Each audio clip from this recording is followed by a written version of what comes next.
if we wanted to do like an intro video, which I find very interesting. Dude, I literally Well, like a just pre-recorded sort of thing. yeah.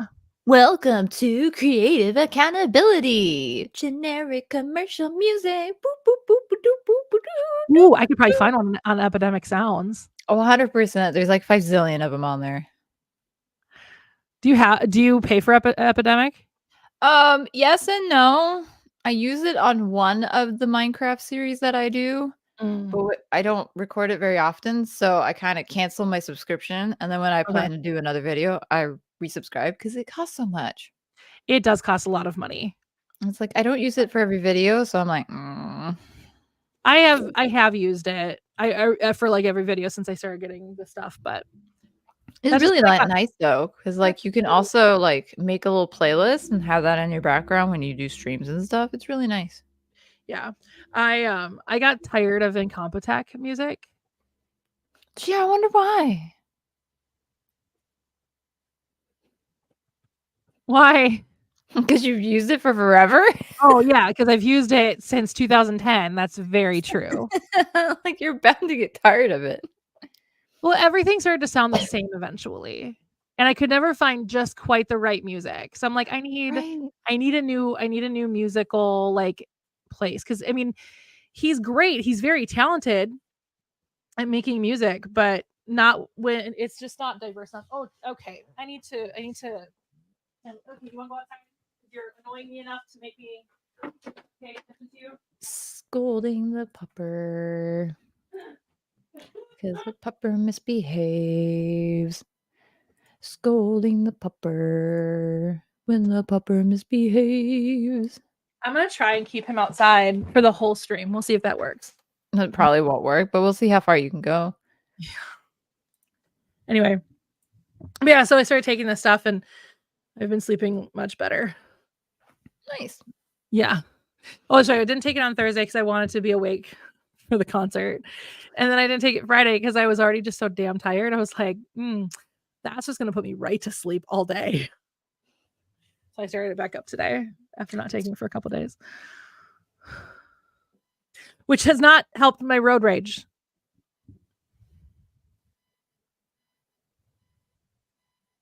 I mean, I don't think anybody is ever gonna find anything to cure that. People just piss me off when I'm on the road because people are not good drivers. They're so annoying nowadays. It's like There are no good drivers in the state of Minnesota, I swear, except for me and my dad. We're the only good drivers in the state of Minnesota. That's it. there are no good drivers in the state of Texas. I can concur. I've driven with you. I concur. There were moments in your car. I'm like, we're not going to get out of this alive, are we? Why are you sad about that? Happy belated birthday. 30. Welcome to the 30s. I'm almost 40. So honestly, I'm like chill about 40. It's so I'm weird. super chill about 40. Like, I was just thinking about that not too long ago. Like I remember being real nervous about turning 20. I remember being real upset that I was turning 30. And then now at 40, I'm like, or almost 40, I'm like, the 40s are going to be my best decade. it's so funny because like mom was talking to me about it. She's like, yeah, 30s was awful, but 40s are pretty chill. And then 50s is a little weird. I'm like, yeah, because then you're like halfway there. Halfway there. Whoa. Living on a prayer. A DJ that because there was a DJ and then the script opened for the artist that I went to go see. And because obviously like there's an ethical dilemma with the artist I went to go see. One of my favorite artists in the entire world. I think this artist is incredibly talented, but this artist has also proven themselves to be not so friendly to one of the links below. Yeah. But that's fine. I still had a great time. But anyway, so the script and then a DJ both opened for this artist. And the DJ played Living on a Prayer. And I was just like, also played It's My Life. So like that guy and I can be good friends because we both loved Bon Jovi. I love it. I love like watching the videos of like metal band concerts and they're playing the most girly pop song and everybody's belting along. I love Oh it. my god. He had a whole thing of like playing very like female empowering music, and he's like, this for all the ladies out there. I mean, granted, this artist, most of their fan base is women, Mhm. but at the same time he's like, this is for all the ladies out there, and just was like, we were all belting out these like iconic like female empowerment songs. Nice. It was so much fun. I had a great time. Both my friend and I had a great time. That's good. Yeah. So, and it was a fantastic show. So, the rumors are true. This artist puts on a real good show. It's always fun because then you get not only your money's worth, but then you get like the good memories from it too. Yeah.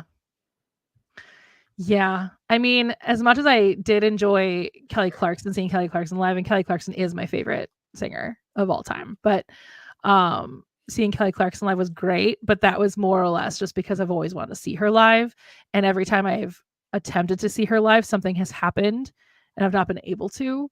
And so Aw. finally I was able to. Nice. The one that still hurts the most was when she was still small enough that she was still performing at like state fairs.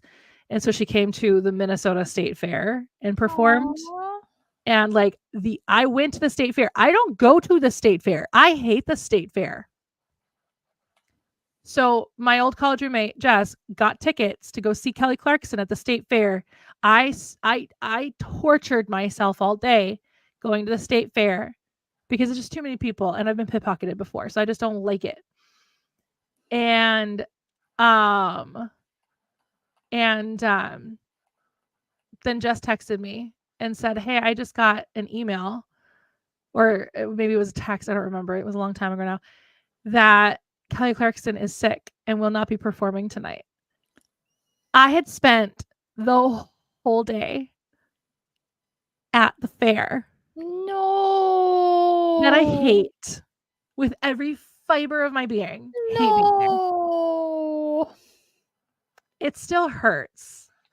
And this was like 15, Forever. 16 years ago, because this was before she had arena tours. Mhm. So, yeah, that's one of my favorite songs, actually. One of my many favorite songs that Kelly Clarkson sings is Miss I Independent. forgot about that song. It's one of my favorites. It's a good song. I like it. I like a lot of her songs. Sometimes I'm like, "Oh, I like one or two," and then I like goes through the playlist. I'm like, "I like this one and this one and this one and this one and this one and this one." That's why I feel comfortable saying she's my favorite singer, is because she is one of those ones that I can just sit down and listen to her music and never have the need, unless I'm on like a short car ride and I'm like, I'd rather listen to other music or other songs than this particular one.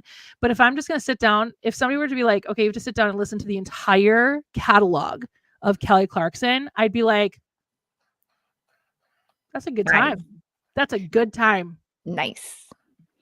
Yeah, where there is literally no other artist or band where I'm like, yes, their entire catalog is amazing. So, There's very few that I really like that much, and one of the ones who's actually my favorite artist, he's an indie artist, and he was teasing that he was gonna do concerts or at least, like, live shows, but he hasn't announced any dates yet, and I'm waiting for him to announce it. oh, that'd be fun. It's like, I need to go see him live. Yeah, because being live with an artist you really like is a whole different experience of listening to their music. It was so good. Like, the one concert I went to, I liked 3 out of the 3 bands. Yeah. So I was like, "This is super cool." And I forgot how much I like the script. The script is good. I don't I remember forgot. I don't remember what songs they play that I like, though.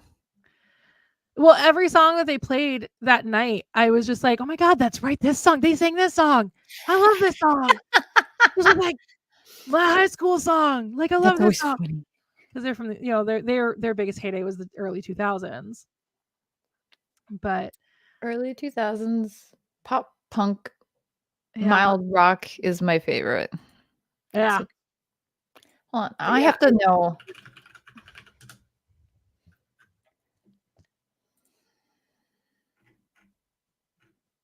I haven't liked any of their music on Spotify. Oop. There was some songs from this artist that I went to go see. I mean, I don't know why people can do a Google search and figure out who opens for, who the script opens for and figure out who it is. But I just don't feel comfortable platforming this particular artist. Not that I have much of a platform. This artist has a much larger platform than I could ever dream of having, but still. But this artist has some songs that I have not actually heard because there's some newer ones that I've just not listened to. And I was like, oh my God, I love this song. So after the concert, I put them on my spot. Oh no. I don't even know how you can listen to everything in your Spotify. Well, it would take years. It has to do. I don't even know because like Spotify won't tell you how long your liked songs thing is. It just tells you how many songs are on there. Yeah. But playlists, it'll tell you like how long it is. So I am very curious because there's some long songs in there. There's some short songs in there. There's like the average one. So I'm very curious. It's probably at least a year or two. I probably need to reevaluate my driving playlist because I have a lot of scores on my driving playlist because, Duh. Why not? I love movies. Why and not? scores are really, really great. But I often find myself skipping the scores when I'm driving because I'm like, I want lyrics. You want something to sing along to kind of distract you on your drive. Yeah. But I suppose you need a lot of songs because I don't think you've ever listened to a full song. I have actually. Ever. Just not with you because it had to be the perfect, and none of them were the perfect song. And there were some that I was like, oh, I'm singing a lot. Oh, she's okay. We're skipping that song. Like my favorite Britney Spears song came on, and you let it play like the first verse and the chorus, and then I was like, yeah, oh, okay. Thank you. Next. A little Ariana Grande in there, I guess. Thank you. Next. There might be an Ariana Grande song in my liked songs. I don't know. I went through this phase. I was making a joke about you said thank you next, and that is one of her songs. Yeah, I know. That's what my joke was. Oh, okay, got it. I understand. We're good. Okay. So you think my liked songs has a lot? I can't do this.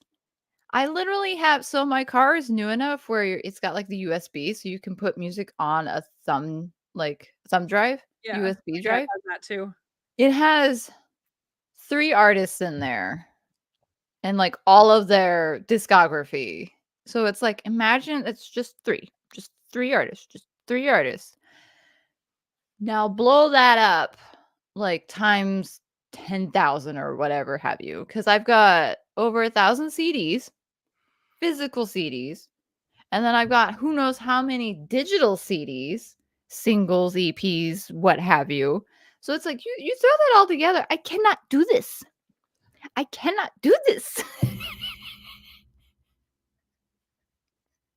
There's a reason why I have Spotify. I used to go off of back when I had back when iTunes was free. Oh man, iTunes. I had some songs on there. Music. Had some good bops on there. Yeah. And I had an iPod Nano, and then I got my iPod Touch, and then eventually I got an iPhone. I did utilize just the stuff off my phone, but or the iPod / then the phone. But then when I switched to Samsung, I abandoned iTunes because you had to start paying for it. And I also just hate Apple with every fiber of my being. Well, Well, I mean, like, if you It's such put an iTunes on a it computer, it slows justified it to me. down. Yeah. My hatred for Apple is justified for me, but I also fully understand that some people don't agree with me, and that is perfectly fine. So then I started using Spotify, and then the ads got to be just too aggressive, so I started paying for Spotify. I went through the wildest trip. Okay, so for the longest time, personal CD player, one of those little binders of CDs. Yes, I still have I 2 would of them. burn my own. Had so much fun with that. Oh, you You made go on mixed like CDs? Love that for you. right. I actually, for mom, I actually made her like a digital playlist of the CD that I burned for her with like a bunch of new songs and stuff on it. Because Yeah, her car doesn't have like Bluetooth or anything, it still does CDs. So I made her like a variety CD thing. So and of course I had yeah. to decorate it because I always decorated my little burn CDs. So Well, I remember when I was in high school, my first bunch of cars didn't actually have I think what was my first car with a CD player in it? It was probably the Blazer, so my 3rd car. So I had my first car was a Cadillac Seville that my dad got for, like, super cheap. It was fun. a 1989, and I called him Señor Azul because he was blue on the exterior and blue on the interior, and he was my boyfriend. Oh, Yeah, I loved that car, and then the transmission went out, and I Cadillac parts are just too expensive, it just wasn't worth fixing. So yeah, that's my when I started parents have one. driving my sister's old Grand Am, which also just only had a tape deck, so both of them only had tape decks, and, I had not had a cassette tape in years, and so all I had was my CDs, so I got a Discman with a car converter. So you put the tape converter into the tape deck, and then you put that on then you connect it to your Discman, which of course it shouldn't skip, but did all the time. It was funny on my parents because like they also had that, and if you hit a bump hard enough, it would pop the tape out. Well, okay, but in colder climates, tape decks don't work if the car is frozen. So we had to sit in my car and let my car heat up, at least internally, not like the cab, but the car had to heat up itself a little bit before the tape deck would work. That's hilarious. That is Otherwise, funny. you'd put it in and it'd be like, this, no. And it would just spit it right back out. Blech. You put it in and spit it back out, put it in, spit it back out. You had a cassette tape Sony Walkman for a long time, then went to MP3.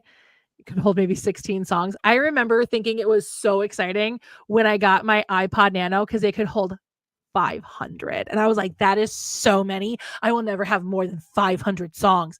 Cut to me now with way more than 500 songs. Apparently, the Sony Walkman is now a digital MP3 player that you can That's get, and I've almost bought one several times. See, I don't see the need for MP3 players anymore because, I have my phone. Yeah, and that's why I haven't actually done it. It's just like the nostalgia factor, and it'd be really fun.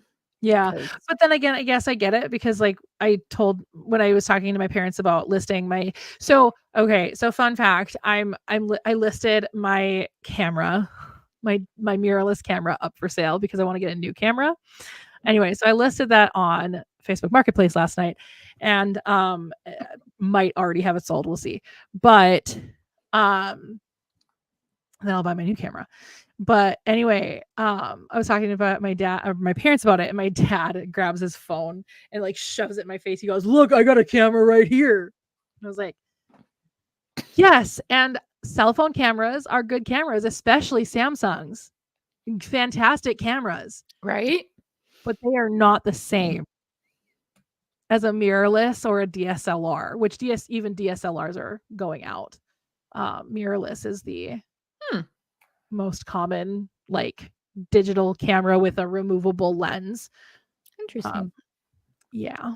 So, but it was a whole weird like it's been a weird couple of weeks when it comes to my mirrorless camera because I tried to buy a new lens for it and then turned out that lens doesn't fit because it doesn't have the right like thing. So then I bought a thing that I can connect my camera to, which if you watch my and Kay's video where we go see the eclipse, the same thing happened with that lens then that happened with my telephoto lens that I tried to record the eclipse with. And so I couldn't get it to work. And so I was like, okay. So I started looking into figuring out how to make it work. Couldn't figure it out. And then I thought we did. The like thing was on backward or something. right. And that was probably the thing. But then when I tried that, I don't think it works. I don't think it's built for for the camera that I have. Lame. Which is really weird. Anyway, so then I was like, okay, well, let me look at others with this mount. And then I found out that to get the kind of mount that my Panasonic has, like there are no lenses for that kind of mount. And so I'm like, okay, because it's a very outdated mount at the end of the day. And so I was like, okay. So then I was like, I'm just going to buy myself a new camera and sell this one. And then I find out that the lens that I did get is a DSLR lens, not a mirrorless lens. And that's when I found out when I went to Best Buy last night, found out that DSLRs are actually on their way out and companies are not making DSLRs anymore. So I was like, okay, cool. So I'm not going to buy myself a DSLR because I want a mirrorless anyway because they're smaller. So I was like, okay. So today I went and returned the mount adapter as well as the as the wide angle lens I got, returned them to Amazon, and listed my camera for sale. Found myself a new camera with the correct wide angle lens and telephoto lens, not as big as the one I was going to use in Texas, but oh, that one was funny. that one was so ridiculous. I still have it. But so I'm probably going to list that one on Facebook Marketplace too, but I doubt I'll get much movement with that one unless they're like a real photographer. So I'm probably going to list it for like $50, if that. There you go. But anyway, so once I sell my camera, I'm going to press checkout on Amazon. Yeah. I'm getting a Canon, if anybody's curious. I thought about getting one of those and I'm like, I don't vlog as much as I used to, so it seems kind of pointless. Well, if you want one, I've got one for half off right now. You do? If anybody wants a mirrorless camera, I'm selling for $300 and I will unlist it from Facebook Marketplace and send it to you. So I was curious to see how many songs I had on this computer. And mind you, this is not all the CDs I have. I haven't finished burning them all onto the computer. It's almost 18,000. That's insane. And also this is fair. This is absolutely fair. Because I did think about it. I was like, if I didn't play music, if I had different devices for different reasons, I think my cell phone wouldn't die as quickly either. Because remember the good old days of the Nokia brick? I do. I miss the Nokia brick. I still have mine somewhere. It's in one of my storage bins. Mm-hmm. Mine's somewhere. I have it. Mine's red because I went through many phases of loving the color red. Mine's just boring, gunmetal gray or whatever. Yeah, I got a red plate for it. That was the phone you could change the faceplate to. Remember? Gosh, yes. God, we're old. What did you say? I know. I have found out that because I remember when I started getting laptops and they didn't come with disk drives anymore, and I was like absolutely devastated. And then I got this desktop that I'm currently sitting at, And I was saying, okay, but this is gonna have a disc, you know, thing. They don't make them anymore. They don't make them with disc drives anymore. Nope, they don't. They don't make physical games anymore, I'm guessing. But I'm like, so how do I watch DVDs? How do I listen to CDs? And like, everything's digital now. And I'm like, but that's not fair because not everything's streaming. I mean, I wouldn't recommend this one because this one I just got kind of cheap to see if I would actually use it, and I do. I use it a lot. So, but I highly I've recommend bought if a you wanna. couple, What? but I have a dog that destroys shit. You do. But if you don't, And he wants in the house right now, but I'm course he very did. he's been jumping at that door for like the last 10 minutes. We knew he wouldn't last. Okay, so let's go ahead and do our introductions and then I'll go let my dog in. Okay. Hello everyone, welcome back to Creative Accountability. My name is Britt. I added some new things down in the description, so please go figure out if you are registered to vote, and also ways that you can help people in the watermelon place, because obviously we need to be voting and helping people in the watermelon place, so do so. Anyway, my name is Britt. I am a contemporary romance author as well as a sci-fi author eventually when I get my shit together. And I have this.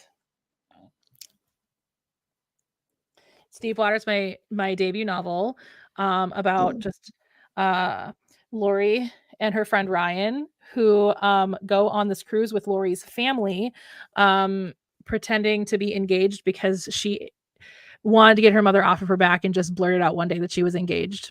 Only thing is, it's not your normal dating trope, fake dating trope, because turns out Ryan's actually very much into men, who ends up falling for Lori's little brother, and then Lori ends up falling for a bartender on the ship. So the real question is, can they keep the fake relationship going as well as starting new real relationships?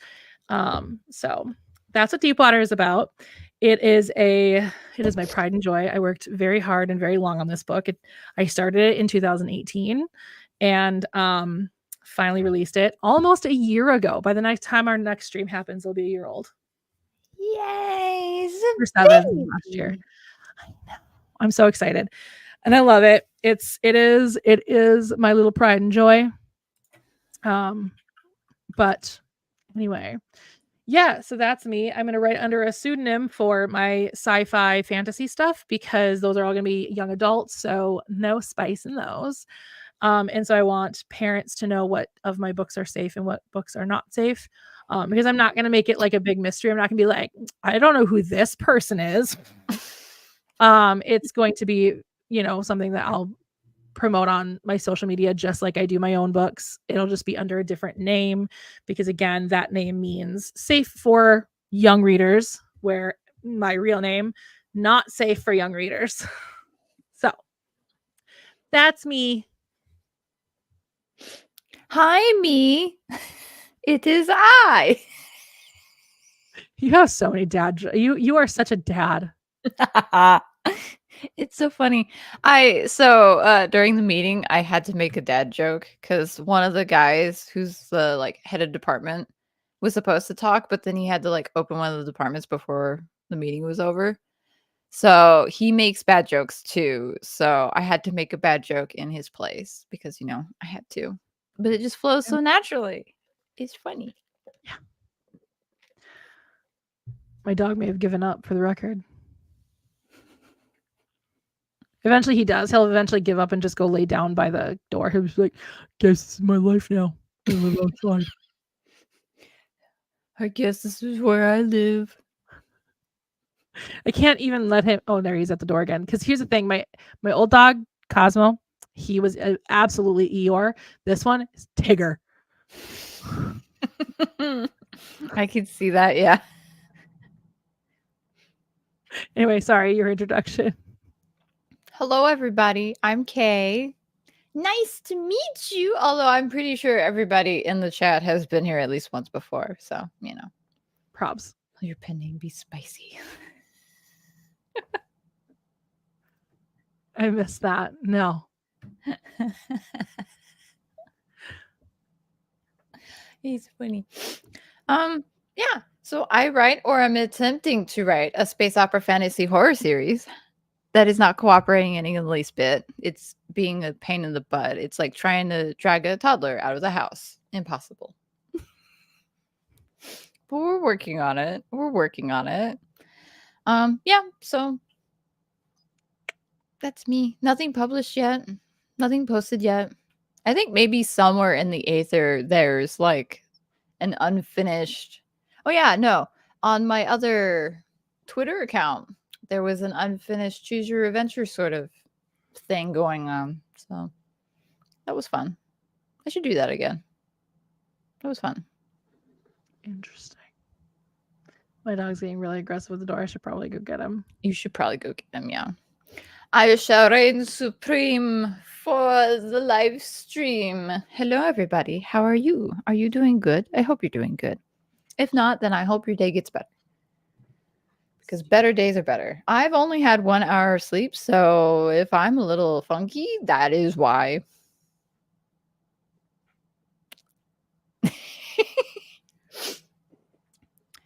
I was just thinking actually. So on the horror aspect, I do have a few like docs that are like those 1-page horror stories. I feel like I should edit those and maybe do like a tiny little anthology or something. Maybe. We were gonna do that anthology. Still want to do that anthology with you and Zilla and Dylan. I don't even remember what I jokingly said my idea was because they were like joke horror things. Yeah, they were supposed to be like horror, like they were gonna be true horror, but out of the most ridiculous scenarios. I don't even remember what I had. I'd have to deep dive and all see I if remember from mine, and I've got it written down somewhere, but all I remember from mine was it was Invasion of the People Snatchers kind of thing. Mm-hmm. But I don't remember the specifics of it. Oh, I do remember MLMs. Oh yeah. That's what it was. It was Forgot about that. MLMs, and it was like an Invasion of the Body Snatchers. That's what it is. Invasion of the Body Snatchers. I couldn't think of the name. Invasion of the Body Snatchers, but it was like boss babes. Very Stepford Wives as well, maybe, I guess. But that, you know. I don't remember what mine was. I had something. You did. Did you ever write it down? Somewhere. That's the kicker. Somewhere. Where? Laptop? Maybe. Computer? Maybe. Did I write it down? Maybe not. Who knows? I tried to, because you know the saying, you know, if you don't write down the idea, then poof, there it goes. Yeah. And then a thing happened where I wrote down a new book idea where I interacted with my ex for the first time in a very long time by accident one day. Whoopsie. Ooh. The ex that like destroyed me. Yeah. Fun times. I think I actually did a story time partially about that ex. I feel like I told I don't remember. I feel like you did, but I don't remember. I mean, long story short, he cheated on me and then married the girl he cheated on me with.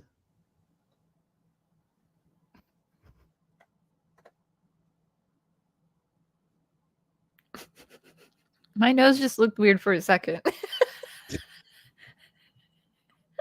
I was like, are you signaling me? Am I supposed to know what this means? Yes. So I'm gonna do a second chance romance, even though like even if this guy was single still, like he and I would never be in any way romantic ever again. But I was like, but in a world where we would be romantic again, I'm gonna write that book. So as you should. I also came up with a new romance idea that like I am so excited to write, but I'm not going to until the Mystical Chronicles, at least the first book is finished. Like the first draft is done of that book. Fair. I need to get The Man from the Stars written. that if I was doing this full time, I would write both at the same time. Like I would just devote like Mondays, Wednesdays, Fridays to my sci-fi, and then Tuesdays and Thursdays to my romance novel. And I suppose I still could technically. I would get them mixed up somehow, and then They are somehow very different stories, Kay. I would still do it though. I would be like, oh yeah, this is wait. Then they'd be like a weird crossover that you would never expect to see. It doesn't help that I love crossovers. So like it would be inevitable that I would accidentally do that. Oh, I love a good crossover. They're so fun. My friend Nikki, my best friend Nikki and I, when we were in high school, we wrote, well, we eventually gave up on it because Nikki didn't like writing comedies and it was supposed to be more like a comedy. But basically we took all of our favorite animes and we put them all into the same story. And we all put them in the Gundam universe so that we could have some of our favorite not Gundam characters piloting Gundams. Like Inuyasha piloting a Gundam. Oh my gosh, yes. Think about it. That's funny. Okay, we got a question. Ooh, so how do you balance between simplicity and depth when making stories not too simple for children, but not too complex where the reader loses interest after reading the first sentence? That's a really good question because that's something that I am struggling with actually with the sci-fi, because I want it to be something that younger readers will be interested in, but also something that adults would want to read as well. Technically, if it's under young adult, technically. But yeah, it's not, I don't know. And that's something that I'm actually struggling with and trying to answer that myself right now. I feel like the best way is to balance it because like young readers aren't dumb. They're pretty smart. So like you don't have to make it super simple. It could be very like, this is how it is. This is what it is. So it's, I don't know. I feel like so long as you don't make it rambly and like preachy and like, here's science. Yeah. You kind of have to like make it fun, not boring, like pages of just information.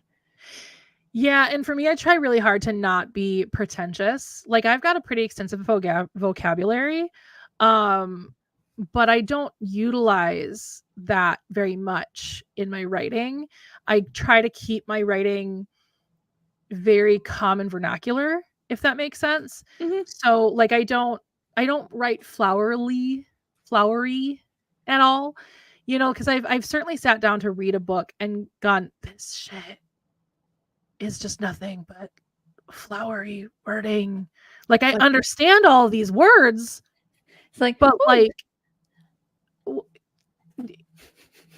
it's their word of the week, Britt. They have to use it in their book. And see, I'm not like, I'm a very like basic, simple. If it's a very long word, I probably don't know it because I don't use it. Because why would I use it? No. So I probably write more towards the simplicity factor just because that's how me brain be. Yeah. And I mean, I write romance. So like at the end of the day, like how contemporary romance, so like rom-com kind of stuff, right? Not your tragic romances like the timekeeper's wife or time traveler's wife, you know. And I don't think that's tragic, but you know what I mean? Like it's not like that. It's not like that kind of stuff. I write rom-com kind of stuff, chick flicks in movies, right? And so at the end of the day, like again, it ends up being very conversational and very simple vocabulary, because I think you can make a story itself complicated with a lot of different twists and turns. But as long as you're just talking to your audience versus telling the story, right? Because there's a huge difference between I'm telling you a story versus I'm just having a conversation with you. And I think that's where the line is for me, at least, is I want to have a conversation with my reader. I don't want to be telling a story. I want to have a conversation with them, if that makes sense. It's just telling a story. Right, but it's the approach. I'm not, you know, it's not I am up here on a grand stage telling you. No, it's more like, I don't know. A very good example would be like from my younger years, because my dad's side of the family, there were a bunch of cousins. So when we were younger, we would all get together at my grandma's house for like birthdays, you know, holidays, this and that.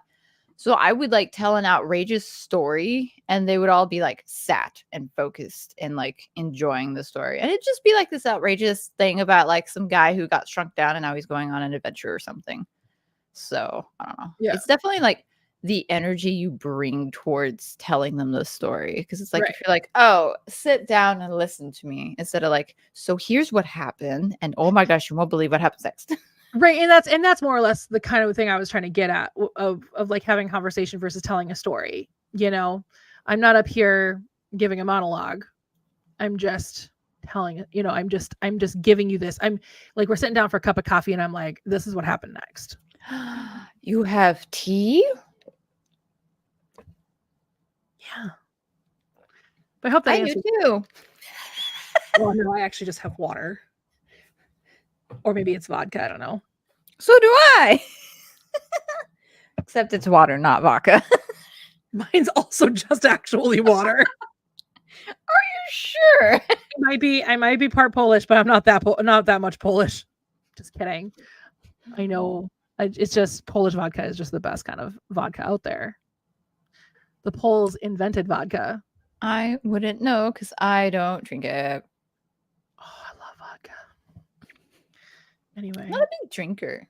Like, I'll try because we've got like the bartenders up at work, and sometimes like on a very slow day, one of them will be bored, so he'll make like one of the drinks in the book that we can make, and he's like, "Hey, you want to try this?" So it's like, "Yeah, sure." So you get the little straw and you try it, and it's like some of them are good, and some of them are like really gross.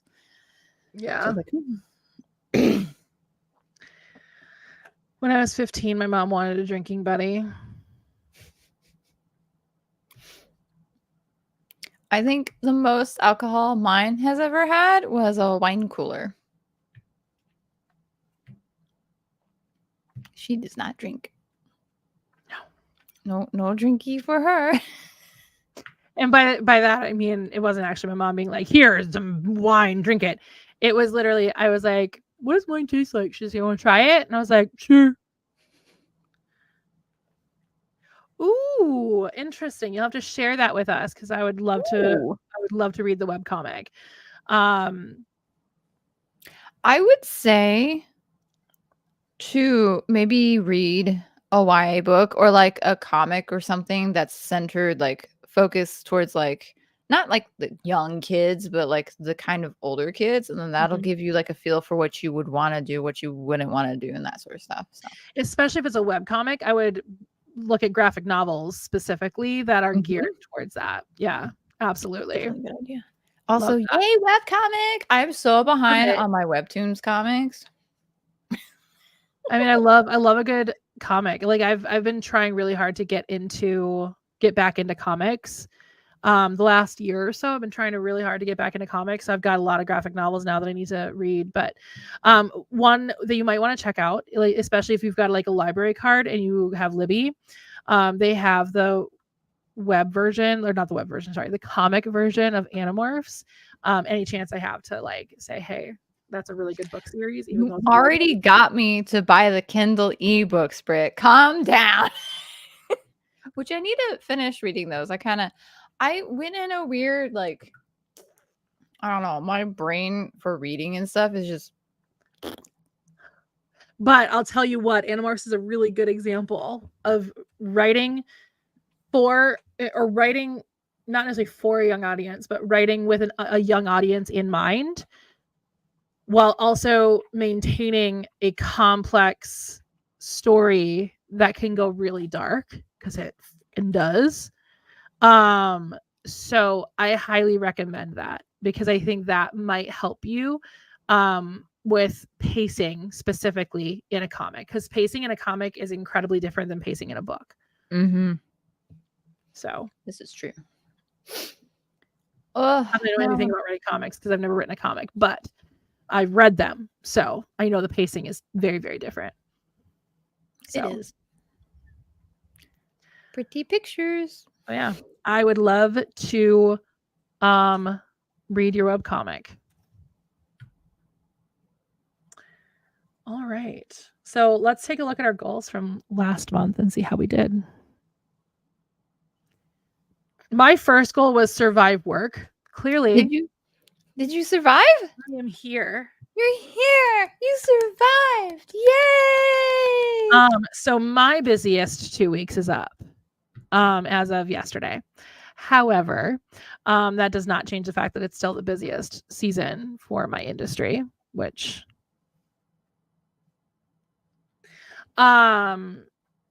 but especially because like my particular situation ended up being a lot more complicated and stressful than it needed to be because both sides of my job came at me like, hey, we're both gonna be busy on you. And I'm like, screw you. So the last 2 weeks of my life have been real rough, but I'm better. I'm here. I'm alive. I survived. You're so brave. And honestly, I actually completed both of my goals because my other goal was to figure out what to do in November. I decided that I'm going to start with The Man from the Stars, which is the first book in the Sequel Chronicles, which is the sci-fi trilogy that I'm going to be writing, and I'm starting over. And here's the thing, because I really liked what I wrote a couple of months or a couple of years ago in that other November thing we used to do, which we're still doing the same thing. We're just not supporting that other November place. But anyway, I really liked what I wrote, but I want to write from all of the different characters' perspectives instead of just one. And I felt like it made a lot better sense for me just to start over than to go through and incorporate that character or all the other characters' perspectives into the book. So I'm starting over. I'm giving myself some time right now just to be stressed out at work, but also I'm writing character bios and I'm almost done. I took a couple days off from that. Q and Huey Lewis in the news. Sorry, Couple Days Off is my favorite song from Huey Lewis, and it's the reason I love Huey Lewis, which is the reason I love Back to the Future, which is the reason why I love the Back to the Future musical. And don't ask me why that weird spiral just happened, but Whee! Huey Lewis in the news. Anyway, I took a couple days off from writing character bios, but I've got 2 more character bios of main characters that I need to write, and then I need to answer all the prompt questions for the planet that Sequel and Nathy both come from, which are the Sequel is the good guy and Nathy is the not so good guy. Or are they? Dun dun dun. Or do they both have secrets? Wait. Anyway. So I have to create their planet. Because luckily the other planet that's involved in this story is already real because it's Earth. Are you sure it's real? I mean, depends on who you ask. Because there are some people who don't believe it's round. It's definitely flat. My favorite is the pancake theory, where we have to where get God flips forward. us. Where God flips us. When it's time to go to bed, it's God telling us go to bed because he flips us over. It's so fun. I love it so much. It's so bad. It's hilarious. Like, yes. I mean, here's the thing. Obviously, I believe the Earth is round. But I can at least get behind the idea that the Earth is flat and that the sun revolves around the Earth. Like, I can understand why people would think that. I can at least like wrap my head around it, right? The pancake theory, I do not understand it. I'm sorry. I would love for somebody to come in here and explain it to me on a scientific level. There Because is no all I'm science. picturing is this big booming God figure picking it up and going, whoop. That's exactly what it is. That is the science behind it. He's got a giant spatula and he's like, oh, time to flip the Earth. I don't get it. But then how would you explain sunrises and sunsets? Because it's slow. I don't know, okay? They have a concept of a planet. So I did have a friend in high school who said that dinosaurs were never real, and I asked her about the fossils, and she said that they were placed there by the devil to trick us. He's making us play fetch.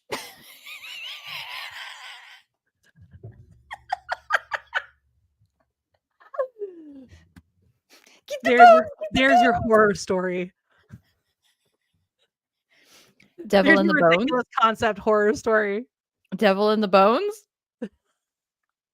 Now that sounds like a corn.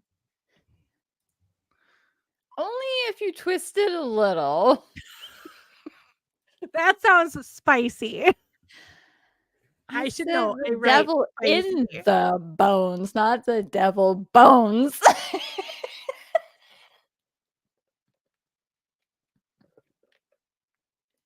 Or he probably does, you know. Or the bone in the devil.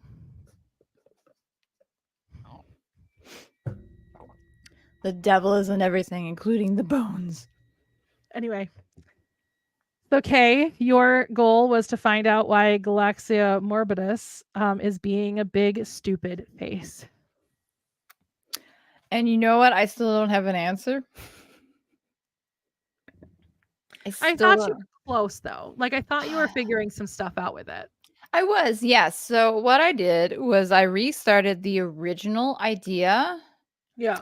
So the November project at one point, like many years ago, that sparked the idea of this series. It was basically a kind of standalone, like chunky book. It wasn't novella size or anything. And so I thought maybe my issue is I'm turning what should be a standalone kind of book in this world into a series when it's not supposed to be. So I was trying to explore that, and then I've had a lot of headaches this week. It's fair. That's fair. Because the weather keeps changing from 50 degrees to 90 degrees. That's Texas for you. I hate it. I used to love fall, and now we don't have actual fall anymore. We have a concept of fall.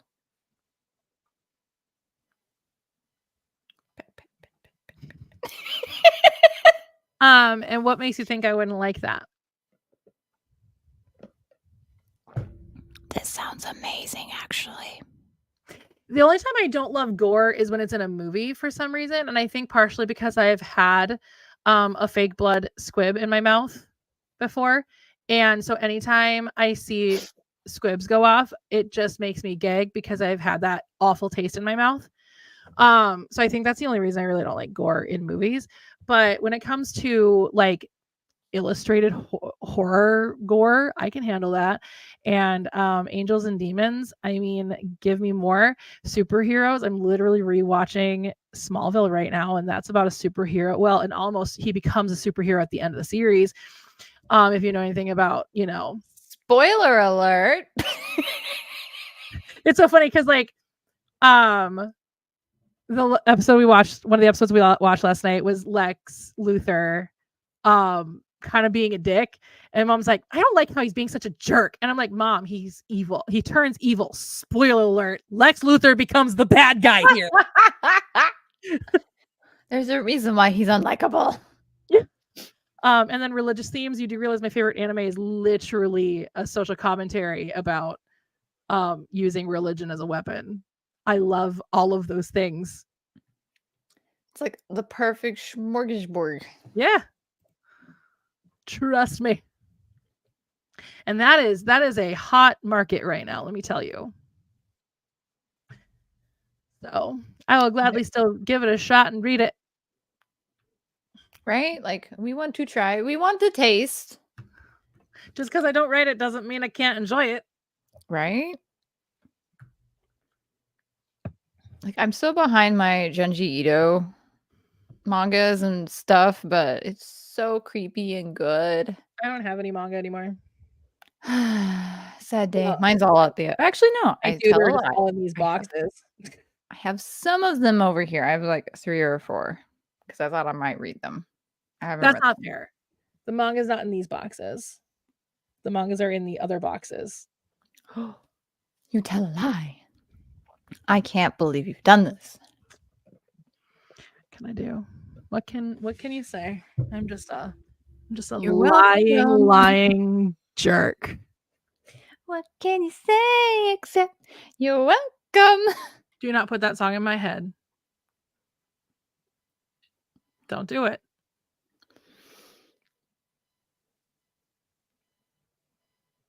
Fucking too late. I telepathically put it there. Come on, man. Moana's traumatizing for me. I'm sorry. I love it. No, it's fine. I actually really love that song. And it's actually not as traumatizing as like watching Encanto?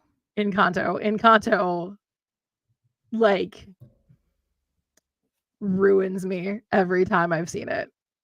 I'm just glad the last time I watched it, my niece was here. It's like, oof.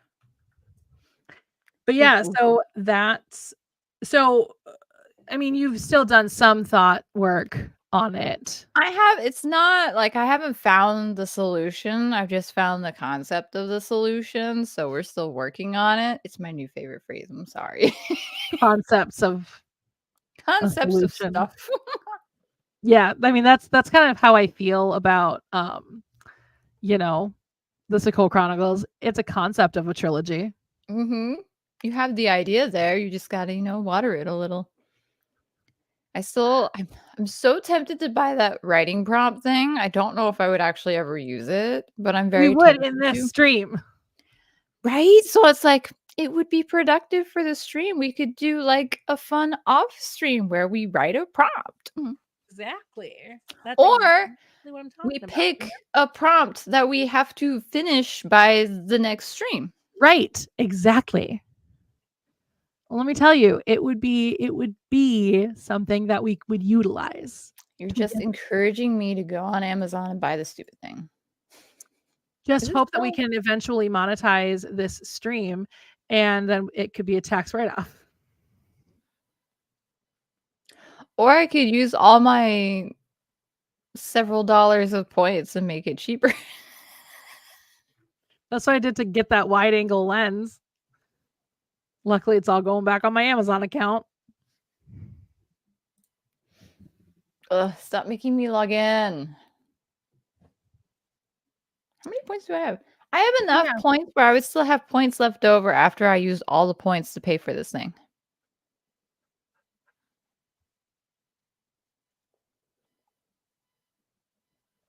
I'm not going to do it. I want to use my points for something else. I was supposed to use my points for Christmas shopping.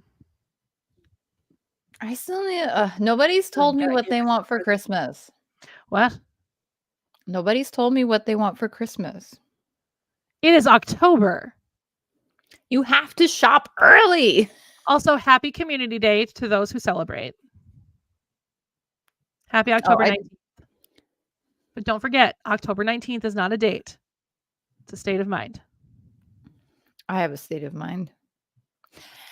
It's a concept of a date. That's what NBC thought when they decided to put Community later than October 19th when they first announced it was going to be on October 19th. I need to rewatch that show. It's from my favorite television show. The 4th season was supposed to air on October 19th, and then the very last minute, the network decided to shove it to the half season and put it out in February instead of October.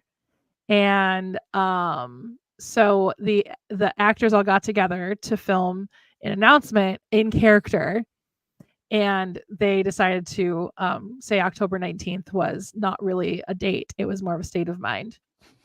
So like when a kitten is saved from a tree by firefighters, that's October 19th.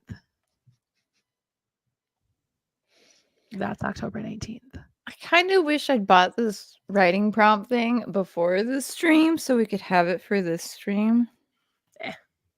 Oh well. We can add it to our nonsense of our concepts of a schedule. We have a concept of a schedule. Because that's kind of what this outline is that we have, that we do actually go by. And it does actually happen the way that we like. It's It's funny because when we first did it, I was just like, yeah. I wasn't actually paying attention. Somehow you figured out how our brains work. Chaos. Because we're right now in ADHD mode activated part 2. Because who needs to stay on topic? Not us. Besides, as a writer, everything is fair game. I just want to see if you're observant. I observe all. The little nonsense we put on there just makes me giggle. I appreciate the fact that you did put. Oh, you got rid of it already, though. The little picture of that community announcement thing for October 19th. I went and found it, and I'm like, hee hee hee. I saw that today, and I was like, I love that.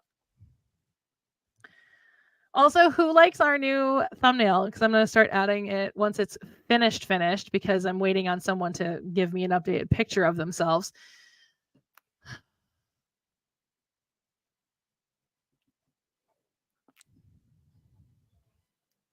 Do you want a goofy face selfie? Anyway, so I'm going to add that once it's finished. I'm going to add it to all of the previous streams, and it will be on the streams going forward too. Nice. I also changed all the descriptions with the same links down below. Nice. Fun times. What can I say? Love it. But yeah, so we still have a thing we were going to cover last month on our thing, but that's okay because we both still hate it. I still haven't. Yes. I still haven't gone on to take screenshots of my stuff and then delete. I really think I should before November actually happens. Yeah, I need to do that too. I keep forgetting. When I remember, it's because I'm at work. Everyone's like, hee hee ha ha, let's do this. I guess I will go there now and actually have it up. So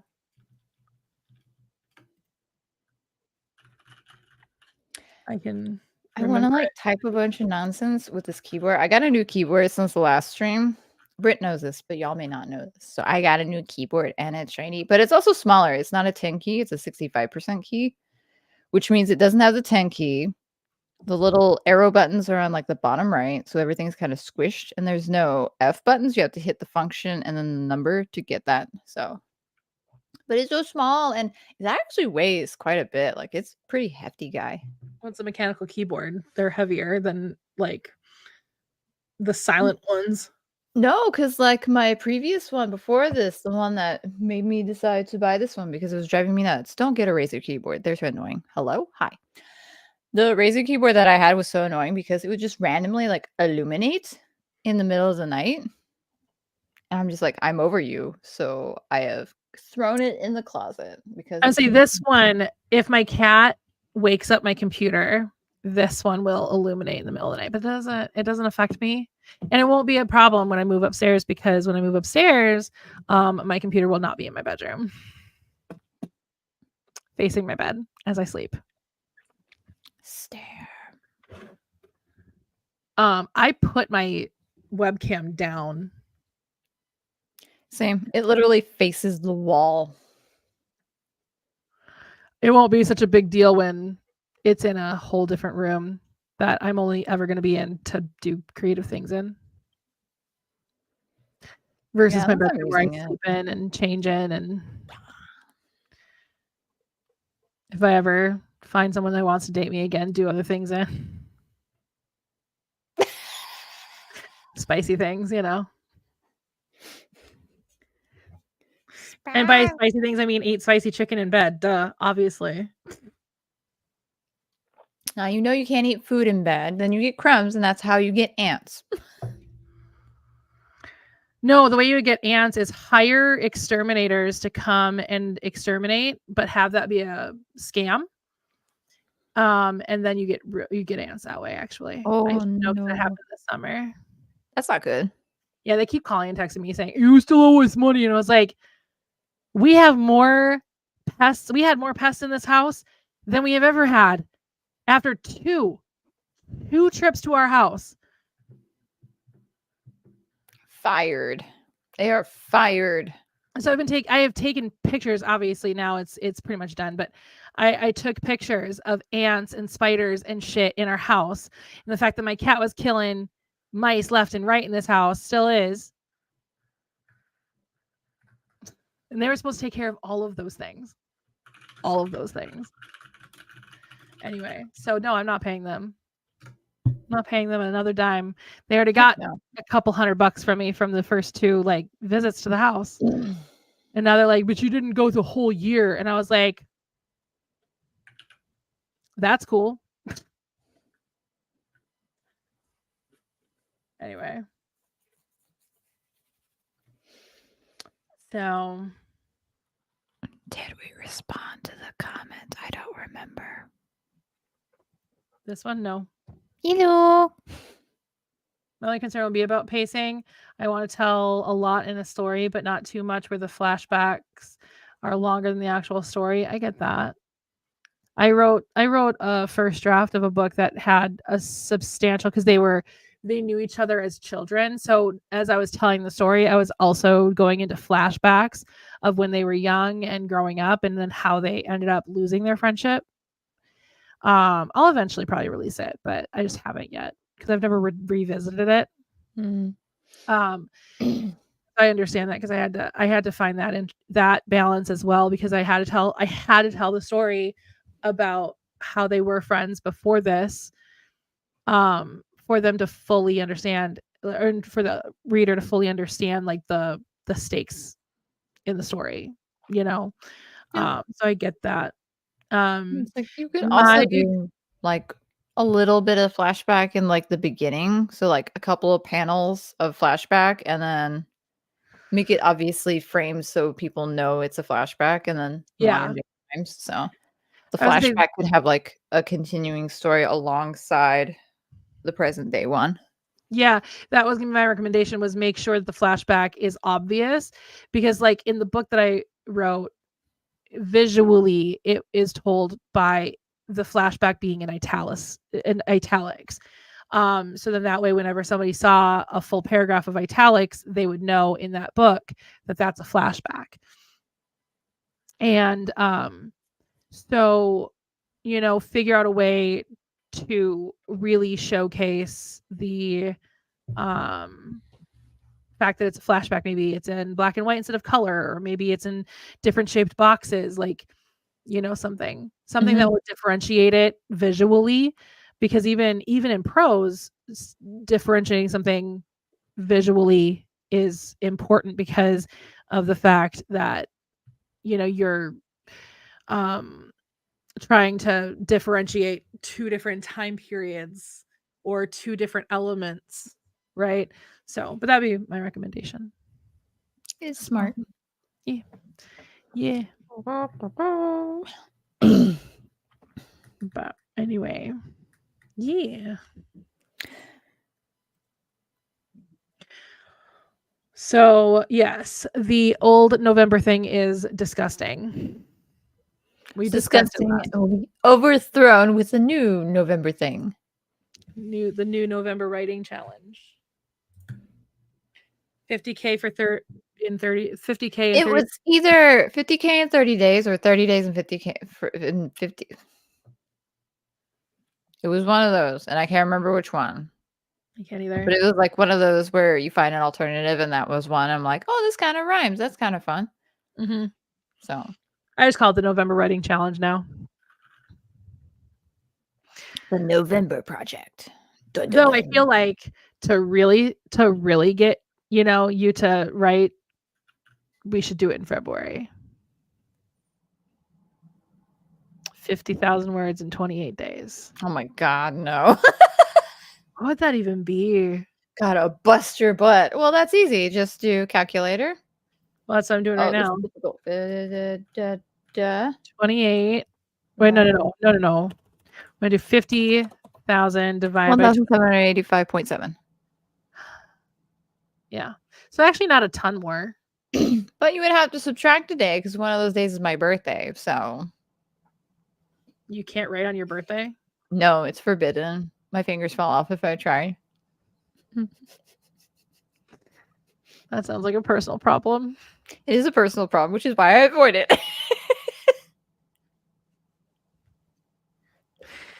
Oh man. Did you update your Saturday Sunday account? I did. Perfect. Saturday is winning. Still. We did have a nice run of Sundays though there. Yeah, when I was the general manager. The fake GM. I was the fake GM. And then everybody was sad when I wasn't the actual GM. I'm like, this was never going to happen, y'all. This was never going to happen. They're like, but it could. I'm like, but it won't. Hey. Maybe don't rip my blanket, please. Please. That keeps me warm at night. Do you want me to freeze to death? Because I will. Just to spite you. Hello. Hello. Is it me you're looking for? Now he's dead. All the people on the just begun. Poppy. Mwah. Pretend pets. Why are you pushing against me? Oh, that hurts. He's like, attack. I had a really weird dream last night that my dad decided to show my nephew Cats. Or no, it was my younger niece. Decided to show my younger niece Cats the musical. And I kept walking in on like my least favorite songs from Cats. Like at one point I walked in, it was Busted for Jones, and I'm not the biggest fan of that song. That's funny. It sounds great and it's funny, but like that's the thing is like I didn't care about the funny songs. I liked the fun, like dancey numbers and the more emotional songs, except for Mungo Jerry and Rumpelteazer. That will always be one of my favorites. But anyway, then Mungo Jerry and Rumpelteazer, which I do not think is like the correct order, was about to start, and I was super excited. Then my alarm went off. I don't know why I'm on a Cats kick recently. I watched it. Well, I came across like one of the songs was recommended in my thing, so I was like, "Oh, I haven't watched Cats in so long." So I watched the video, and I was like, "Oh my god!" And I was recommended all these like Cats the musical versus Cats the movie from 2018 or 19 or whatever that the movie we don't talk about thing came out. Anyway, and so I started watching all of those, and I was like, you know what I haven't watched, but it had clips of the 1998 recording of the actual stage show. And I was like, which it wasn't like, it was not like Into the Woods where it was like a literal stage show. They filmed it as a movie. But just it was the stage show. And no changes to the stage show. And so I sat down one night and watched it, and I've been obsessing over the music since, and I've been listening to it nonstop. That's funny. This is where all the other people are like, okay, you no longer can sit with us at the table because you either love Cats or you hate it. There is no in between. There is nobody on this planet that's like, yeah, Cats is fine. No. Cats elicits either love or hate. That is it. I still need to watch and or listen to it. I haven't done that yet. I would highly suggest watching it before listening to it. That makes sense. You have to see the choreography and the costumes. So Fair. Yeah, I highly suggest watching it before listening to it. I mean, especially for the Jellicle Ball, because the Jellicle Ball has literally no lyrics. It's just a 10-minute dance number. That's fun. It's amazing. I love it. I'll share with you the Jellicle Ball when the stream is over, and then you can watch a 10-minute dance sequence. Dance, we're falling apart. It won't make much sense because there's one character that they all kind of start like going after, and you won't understand why. It's fine. I don't need to understand. I can have a concept of understanding. Well, that's the thing here. Here's the thing about cats that people have to understand. There's concepts of a story. Well, that's perfect. I'll have part of a concept. That's funny. Because that's why most theater people hate cats, is because it's just a book of poems that they just put to music, and nobody can quite pinpoint. Nobody in that realm can pinpoint a story. And those of us who love cats were like, no, there's a story, and it's a fully fleshed out story. That's funny. Is it a well executed story? No. But is it a story? Yes. Plans for Spooky Day for me will consist of watching Hocus Pocus and the Five Nights at Freddy's movie, because those are the ones I have settled on. Have you seen Five Nights at Freddy's yet? Yeah, I watched it last Halloween. Oh. And it was amazing. It was so good. There's one scene that I have to close my eyes at because it gets kind of gory, but aside from that, I'm good. Oh, is it the whatever of 85? The Bite of 85, I think is what they call it. 82? Isn't Bite it? of 82. Or is it I don't know. I don't play I played it once. That was a mistake. It's either 82 or 85. I don't remember which one it is. A character gets impaled. Okay. Yeah, a character gets impaled. And so that's the only part that I'm like, that makes me kind of sick to my stomach, because of the whole like I taste fake blood in my mouth every time I see stuff like that. Yum, Anyway. yum, yum, yum, yum. Delicious. Good soup.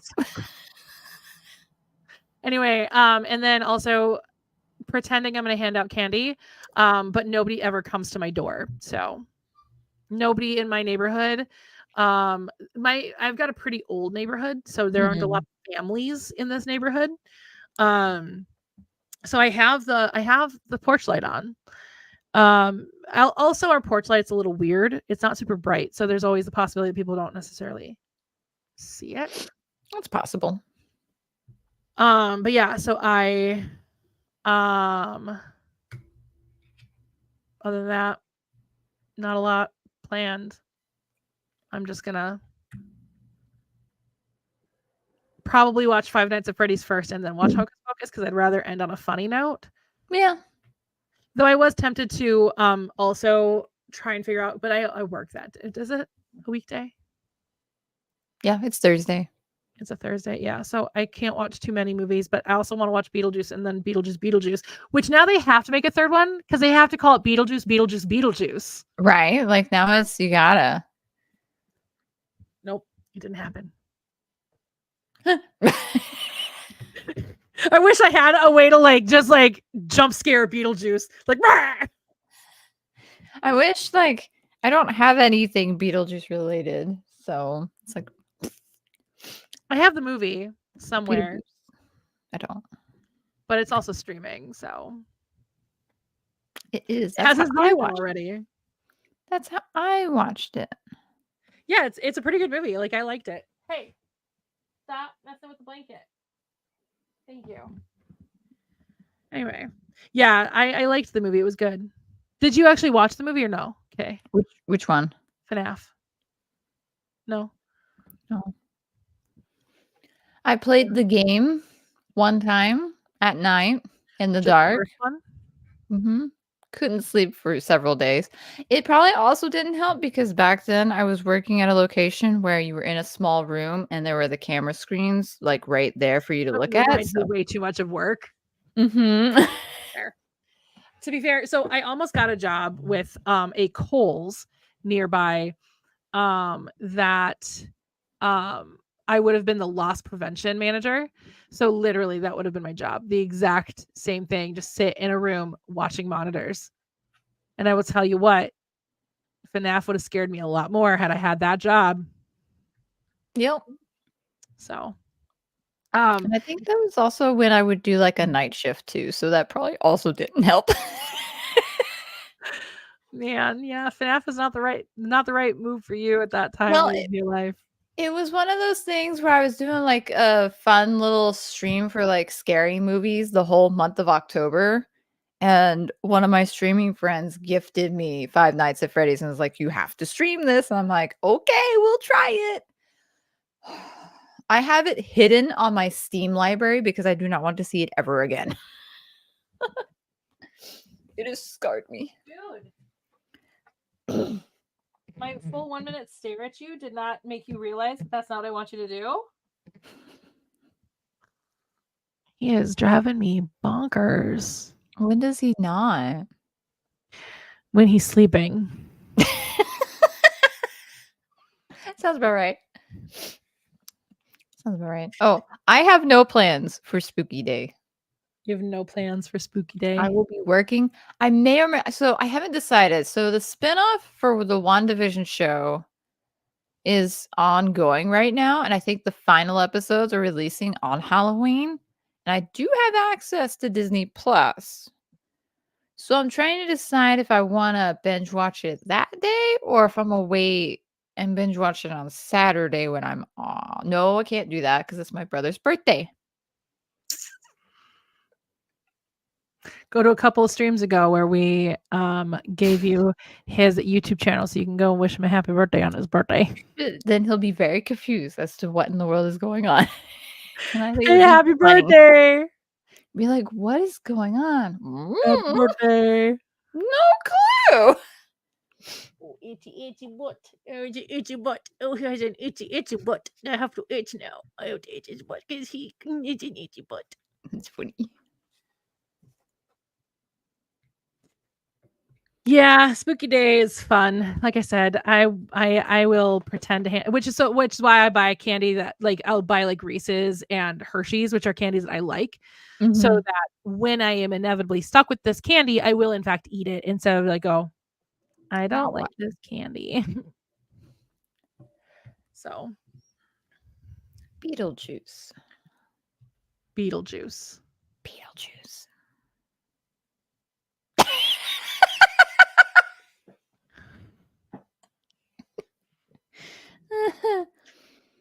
Did you know that joke is in Community?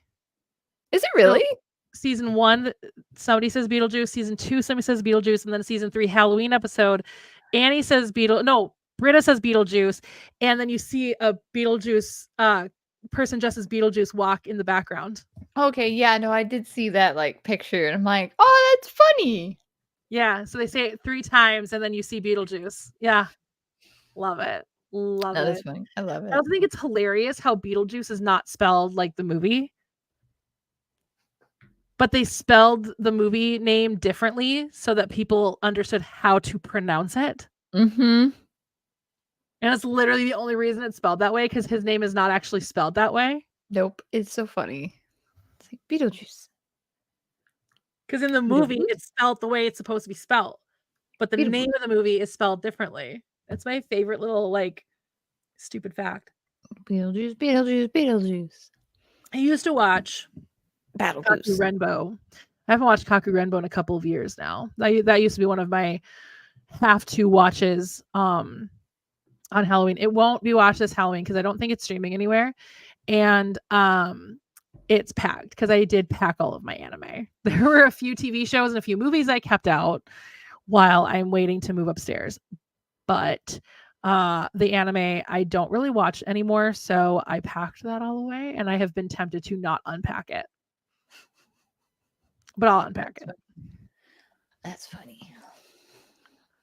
So, but yeah. So I won't watch Kaku Renbo this year. It might be streaming somewhere, but if it is, probably the sub version. And not that I don't like the sub version. The sub version's fine. I've seen it. But I really like a lot of the voice actors from the dub version. And usually when I'm just sitting down to watch mindless television, which, I guess a horror anime that's 28 minutes long is not necessarily mindless because it's quite like, I've seen it so many times it doesn't scare me anymore, but it's beautiful animation. Freaking beautiful animation. But I just don't want to have subtitles going at that time. I mean, they can be on the TV, but I would prefer it to be in a language I understand, cognitively understand. So, because Fair. I don't know Japanese, unfortunately. I know I a couple always of things. thought that I would learn it just because of, how much I was into like the manga and the anime and stuff. And now I'm just like, I already have too many languages going through my head. I don't. Yeah, he's not gonna ask. No. My dad did that to me one day. We were talking about something. Norwegian, and he looked at me and he goes, "Snakker du norsk?" And I was like, yeah, snakker norsk. I'm like, why'd you ask? He's like, just double checking. Got to make sure you're quick on your wit. Well, because we do speak Norwegian, kind of. Every once in a while, I'll say, instead of saying thank you to my parents, I often say tak or tusen tak, because tak is thank you, and then tusen tak is literally translates to 1,000 thank yous, but it's thank you very much. And so, or I'll say vardat, which is what is that? Or what is this? What are that? Things like that. What child is this? No.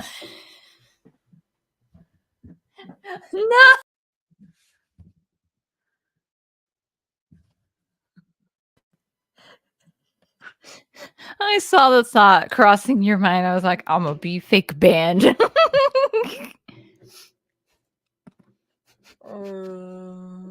You have a concept of banning. I have a concept of Norwegian language in my head. I wish I was still as conversational as I used to be, because I don't have people in my life that only speak Norwegian anymore. Hey, stop. Yeah. Oh. Difference between Swedish, Danish, Norwegian, and Finnish. They're 4 different languages. Swedish, yeah. Well, no, yes. So if you know Norwegian, you know Swedish. At the end of the day, they are similar enough that if you know Norwegian, you know Swedish, and vice versa. They can very much converse between each other. I don't really know the other two very well, but I do know one of them is so wildly different because it's not a Germanic language. It's actually more based on Slavic languages, which I believe is Denmark. I believe is Danish. I need to look it up. Now it's driving me crazy. I don't know. Which Scandinavian language is weird? Yeah, Danish. Danish is considered to be weird. There's a large discrepancy. And so it always makes me laugh because there's this meme that goes around, like this joke meme that goes around, that the end of Finding Nemo, because it says at the end of Finding Nemo, and in both Swedish and Norwegian, the word is slut, which is spelled slut. And so literally it ends with the word slut. And so people make fun of it because it just says the word slut. And so that always makes me laugh whenever I see that come through, because I'm also like slightly offended, but not in the sense of like I don't ever want to see that meme because it's rude and offensive, but just like there's this part of me that goes, but it's a different language. Like I understand that the English word is very different. Funny word. Hee hee ha ha. And that's how America works. America. So yeah, I was right. It was Danish. That's like the weird one out of the 4 of them. But so I don't know Danish at all because it's completely different than is that Van Gogh? In Van Gogh. So if you're new here, Van Gogh. We always make fun of it because in America we say Van Gogh, and there are people who say Van Gogh. Like in the UK they say Van Gogh, and then there's this really guttural way of saying Van Gogh that I've also heard And so Kay and I started making fun of it and just going, Van Gogh. Van Gogh.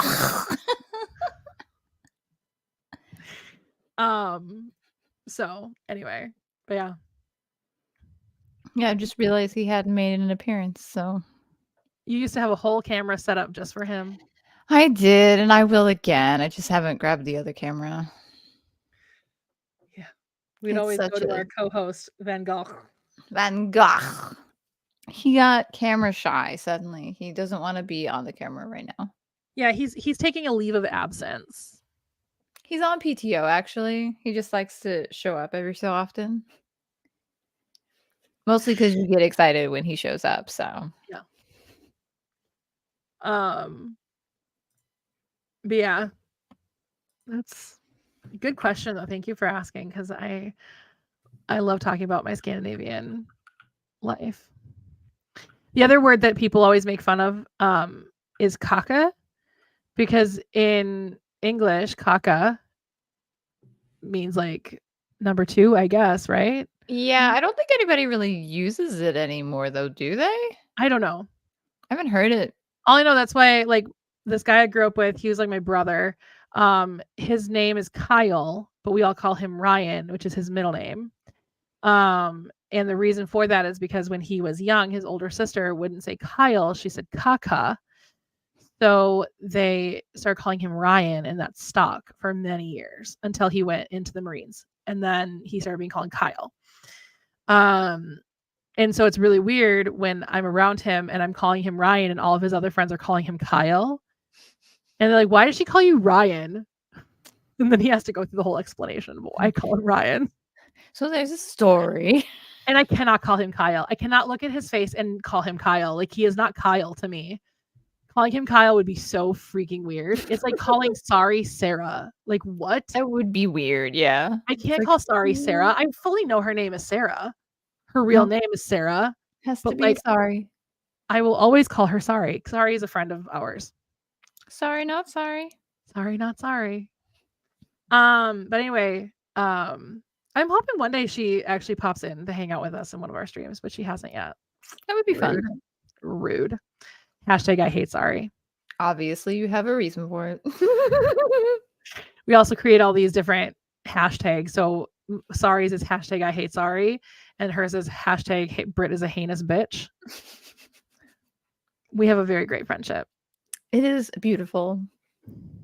I don't remember what mine was, though, because wasn't Dylan like Dylan is unloved or something like that? Dylan is unloved. And then Matthew is what's wrong with Matthew or something What's like that? wrong with Matthew? And then the other one was another friend of ours that is no longer a friend of ours. And it was really funny because it fits. And it was hashtag so-and-so doesn't deserve a hashtag. And now she's not part of our lives anymore. So for real, she doesn't understand. She doesn't deserve a hashtag.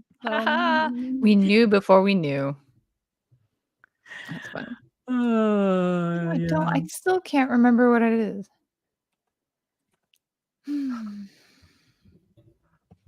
But yeah, anyway. Yes, this is correct. Fact. This is correct. Fact. You're not looking at did you see the comment?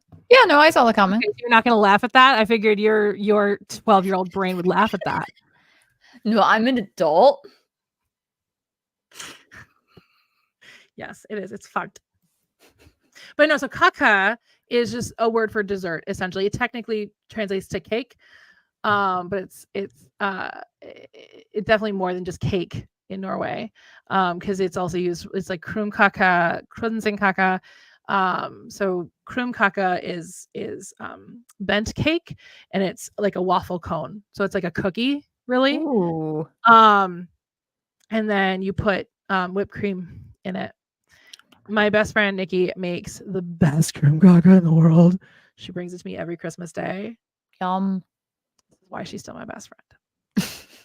The only reason. Anyway, it's not true, even a little. But yeah, and so then there's krunsinkaka, which is ring cake, which is I made krunsinkaka one time, but traditionally it is a cone up like this into a pyramid kind of thing of just rings of, again, more cookie than cake. And then in the middle, they put a bottle of wine or champagne, usually wine, because champagne should be from France, Champagne, France specifically. But anyway, they put a bottle of wine. Mine was way too small to put a bottle of wine in because I did not make a full Kranzenkaka. I made like a small Kranzenkaka, but it translates to ring cake. Nom nom nom. Which again, is more cookie than cake, but literally translates to cake. Kaka. It's still a tasty treat. And I love both of those things. Then there's lutefisk, which people don't understand. But because people are like, isn't that just pickled herring? No. Pickled herring is a completely different food than lutefisk. Sorry, didn't mean to give you all a history lesson on Norwegian stuff. I mean, it fits right into our schedule. But no, so lutefisk is dried whitefish, usually cod, but they dry it out and then they soak it in lye. Yes, lye. Poison. Literal poison. They soak it in lye for 3 days and then they let it sit out for 3 days to let the poison evaporate out of the fish, and then they cook it, and that is lutefisk, and it is jelly by then. Just jelly. It's not really. It's still in the form of a fish. It's just got a very weird texture. And I was forced to eat this as a child. Which is funny because my dad's always been like, we should go to one of those lutefisk dinners. And I was like, I am a full ass adult now. I don't have to eat lutefisk. Like, you really only had my mother's lutefisk. And I was like, this is true. Mind you, Noreen, my dad's mom, she is not my grandma. Don't call her that. Noreen, my dad's mom, she was the worst cook on the face of this planet. But, you know, bless her heart, she was not Norwegian even a little, but she married a Norwegian man. And she became Norwegian. That's funny. She was fluent in the language. Matter of fact, the last time I saw her alive, she came and sat down next to me and just started speaking Norwegian. And I was very confused because, like, she was talking to me like I didn't know she and my grandfather had gone to Norway. And she was talking about the rolling hills of Norway and the amazing fjords. I was like, yeah. Who do you think you're talking to? But she had Alzheimer's, so it is very possible she forgot who I was. This is very possible. She forgot. She either told you or who you were. Yeah. You never know.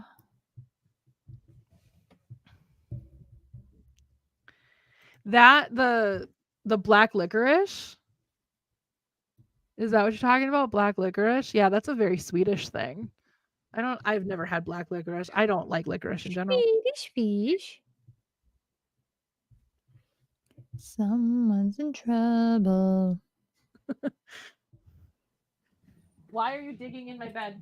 Thank you. Chaos pop. Wanna be? Again, it's gonna be so much easier when I'm upstairs in the creative room because there will be a lot less for him to like mess up. My bed. Oh, I'm not a big fan of licorice in general, so I've never actually actively eaten black licorice. I like Twizzlers, and that's as far as it gets in relation to licorice.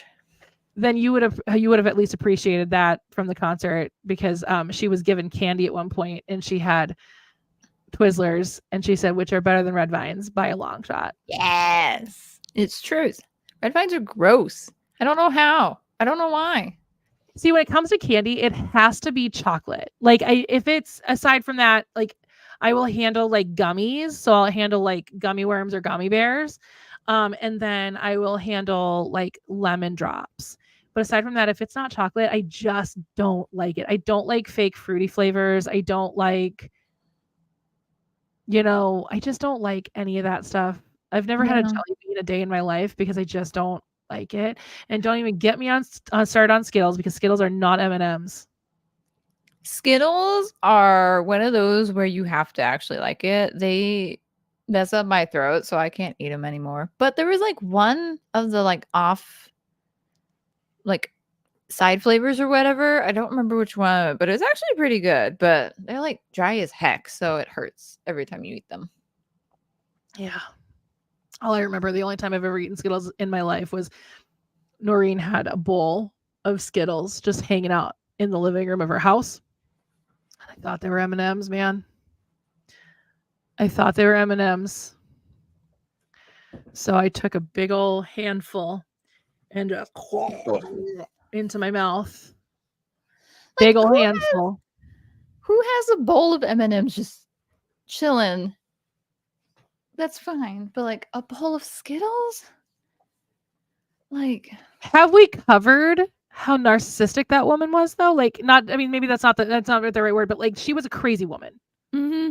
So I really shouldn't say narcissistic because like narcissistic people are not crazy, but like inherently, but she was also very narcissistic to the level of like abusive. So hey, look at me being a little more open about that family drama of mine.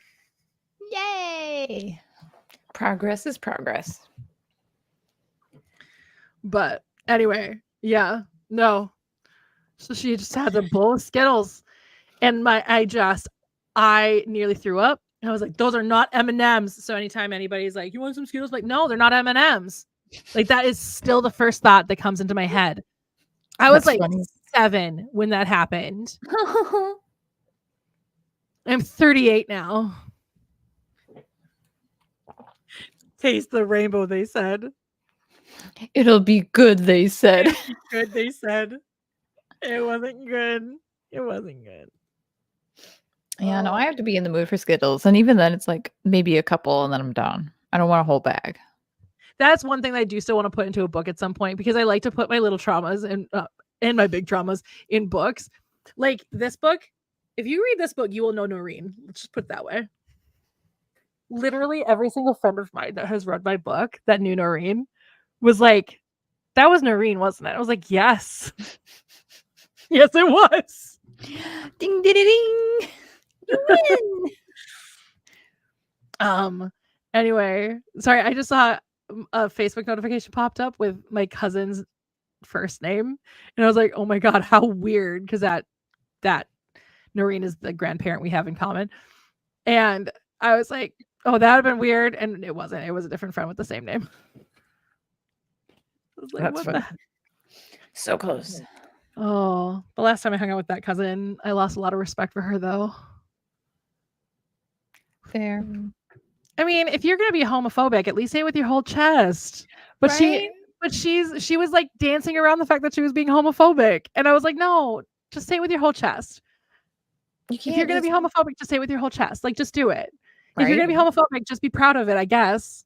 Instead of you're embarrassed to be homophobic, maybe that should be your clue that maybe you should rethink your thoughts. If you're embarrassed about it, why are you doing it? I mean, she also knows that I am absolutely not homophobic, and so like, she was like, I don't want to start an argument, maybe, but like, she was just dancing around. I was like, no, just say it with your whole fucking chest. Right? Like, Just don't say be it with your embarrassed. fucking chest. It's fine if you want to be homophobic. Like, it's not fine in that respect, but like, if you're going to be that way, be proud of it. Because not that you should be proud of it. You shouldn't be proud of it. You should be totally embarrassed with yourself. You should be embarrassed with yourself, and you should really rethink your own thoughts. it. Like, But at the end of the day, like, I'm sorry, if you're going to sit there and say the reason you're going to homeschool your children is because of the gay agenda, essentially, that's so stupid. I was homeschooled. It doesn't work. It still finds you. maybe because you just are, know? No. And trust me, I have dated enough shitty men that if it were a choice, I would not choose men at this point in my life. Right? Like, Good that's so God. that is so funny.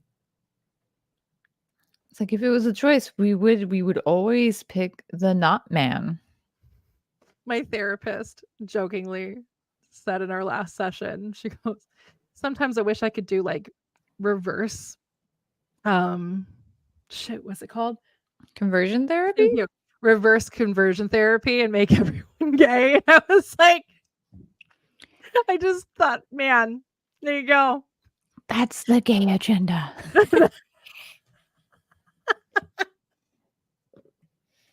Mind you, she is in fact gay. she was being, funny, but she is in fact also gay. Family reunions are make or break. Fight about most petty things. Yeah, and that's the thing is like this cousin and I really don't fight very often because we actually get along really well. But there are just moments where like her real awful side will come out, but she also knows that we very much differ politically. And so because of that, she's always like, well, because I just don't agree with something. And I'm like, dude, Just say it. just say it. Say Just the say it. word. Because you dancing around it's worse. Is I think what I was trying to say. Like her dancing around it is worse. Right. Because it just also proves that you are cognitively going, this is clearly wrong. Just say it. Right. Like a dance around it. It would be really funny if one of my cousins finds this stream. It'd be real hit or miss because we are very divided on that side of the family. We are very divided. Half of us are very, very liberal and half of us are very, very conservative. That's funny. I still get to cosplay because, well, I think at this point they all know I'm liberal, but because I was conservative for so long, because I was conservative up until like the last time I voted for a Republican was Mitt Romney. Let's just put it that way. Yeah. Yeah. No. I voted for Bush and then I voted for McCain and then I voted for Romney and then I did not vote Republican anymore. So I've never voted for the orange one. But so that's like how long I was conservative for. And it was just a very slow progress into going, oh, I'm not conservative. Okay. I actually don't agree with you. So, but for a long time I could cosplay as a conservative. So it was kind of fun to be playing like secret double agent. Secret agent man. I think the pandemic really proved to people though that I was liberal in that side of the family. Yeah, it kind of exposes. Because yeah. I remember the last time was 2019 was the last time that they grouped me in with that side of the family because they were all like, we need to do this before the liberals get here. And I was like,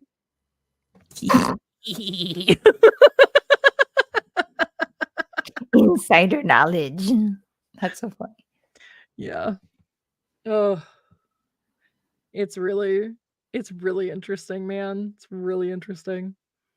Oh yeah, I know. I was very Minnesotan. Holy shit. Right? I was like, wait, where'd that come from? Oh yeah, I know. Yeah, sure, you betcha. Down there by the lake, yeah. Like, where'd that come from? Sleep deprivation, maybe. Down by the lake there, yeah. Yeah. Yeah, sure, you betcha. Which is funny because yeah is just yes in Norwegian. It's J-A, yeah. So it's really fun because I just say yeah, but people will make fun of me because they're like, that's so Minnesota. I'm like, it's a Norwegian word. I'm just speaking Norwegian at you. Get wrecked. It's just a Norwegian word that people understand. Mm-hmm. Because it can be misconstrued as yeah, which sounds so weird coming out of my mouth. Yeah. Yeah. Yeah, yeah, yeah, yeah, yeah, yeah. Anyway. I am so tired. Same. The energy level just like I think the sugar in the sweet tea has coming to its end. There is no sugar in my water. It's just water.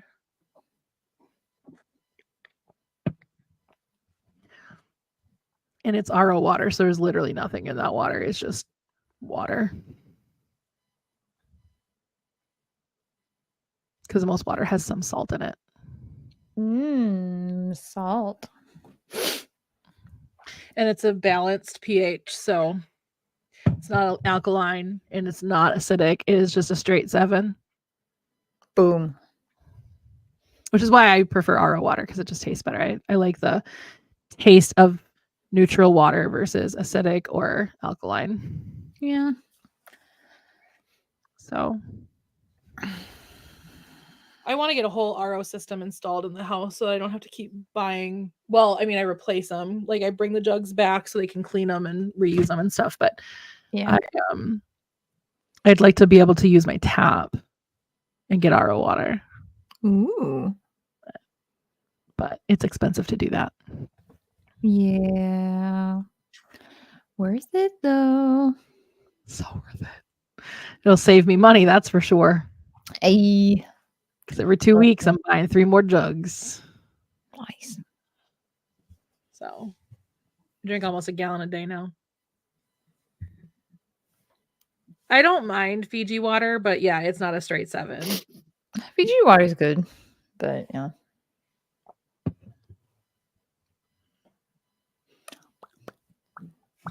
But I don't mind Fiji water. It's like one of the only spring waters I actually really like. Other than that, I really don't like spring water. I'll drink it if I have to. Like my parents buy Ice Mountain. I'll drink it if I have to. It exists.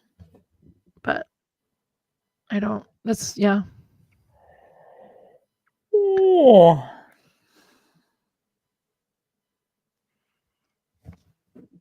No yawning allowed.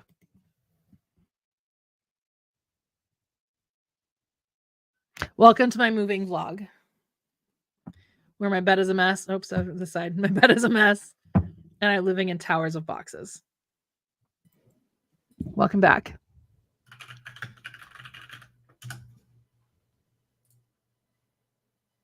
Chat and face. There you go. I also love how you're like a moderator on my channel. You did that. I know. You and Dylan, and I think Zilla is also a moderator. I think so too, yeah. Not that I need moderators, but Maybe maybe you never know. at some point we might need a moderator. You never know. There's some weirdos out there who are not good weirdos.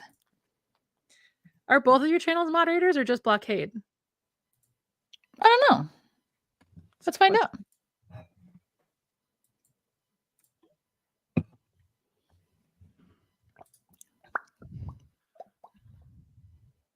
Wait, hold on. How do? Grammarly was updated. Please reload the browser Grammarly. tab for Grammarly to work properly. Have you ever worked properly, Grammarly? Never. It has a concept of working properly.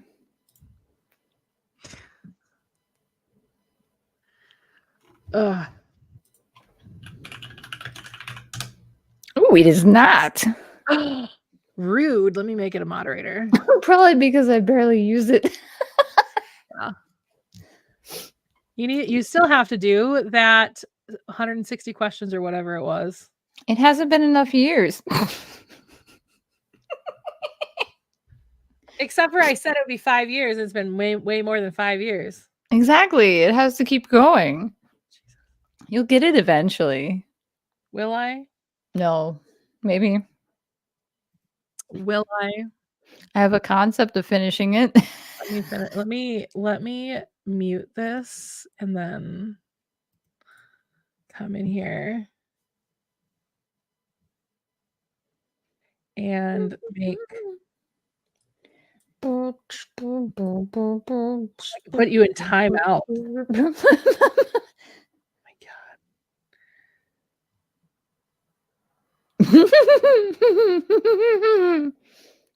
This question is fun. Review and remove chat messages and hide. Okay, yeah. Standard moderator. That's what I do. Hello there. General Kenobi. So is Taylor Swift really that good, or is she overrated? My honest opinion about Taylor Swift is that she is very talented singer, very talented songwriter, but I do personally feel as though Taylor Swift is overrated because there are other artists that deserve the same recognition.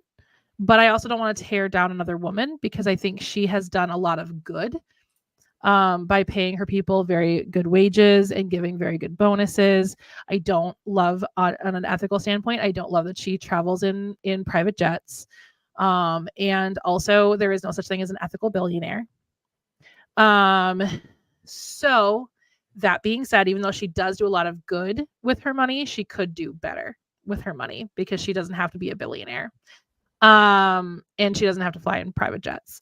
So I understand why she does, because, you know, she's got a whole team and stuff. And it's also a safety thing. I get that. But private jets are really bad for the environment. And again, there's no such thing as an ethical billionaire. So is she overrated to an extent, in my opinion? Yes. Do I still enjoy her music?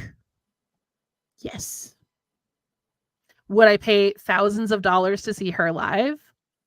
No. Your thoughts, Kay? You kind of hit the nail on the head with that. Personally, I'm just annoyed that she seems to be planning her like, oh, hey, there's another additional song. There's another version of this album that I just released whenever somebody else is like gaining on her in the number one spot. So it's like, really, really. But like, I do like some of her songs, but I don't know. She's not like amazing. Like, I get why she's got the big fan base that she does because she, you know, appeals to the teenage girls and stuff like that. So it's Yeah. inevitable when your fan base is teenage girls. Yeah. So It was really funny for one of my niece's birthday parties. One of the party guests had an Eras Tour bag, and I was like, "I'm gonna go to the Eras Tour," and my sister goes, "Not us. I don't need to listen to a teenager singing about her boyfriend problems." And I'm like, "Melissa, she's in her 30s." She goes, "I don't need to hear somebody in her 30s singing about her boyfriend problems." And I was like, "All right."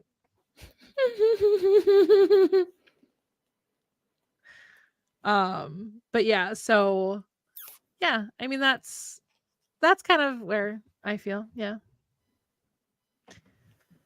So I also agreed with the backlash she received from, which song was it? It's the, I actually really like the song too, where she steps on a scale in the music video and it just says fat on it. didn't they change it? They did. So now you don't see this what the scale says. She's just which elicits the same feeling. Like I'm not going to sit here as somebody who has experienced eating disorders. I'm not going to sit here and negate somebody else's experience with them. Okay? That's what I'm going to say about that. However, you get the same feeling from the music video as you would seeing what is written on the scale, to the same thing of her stepping on the scale and looking disappointed. You get the same story.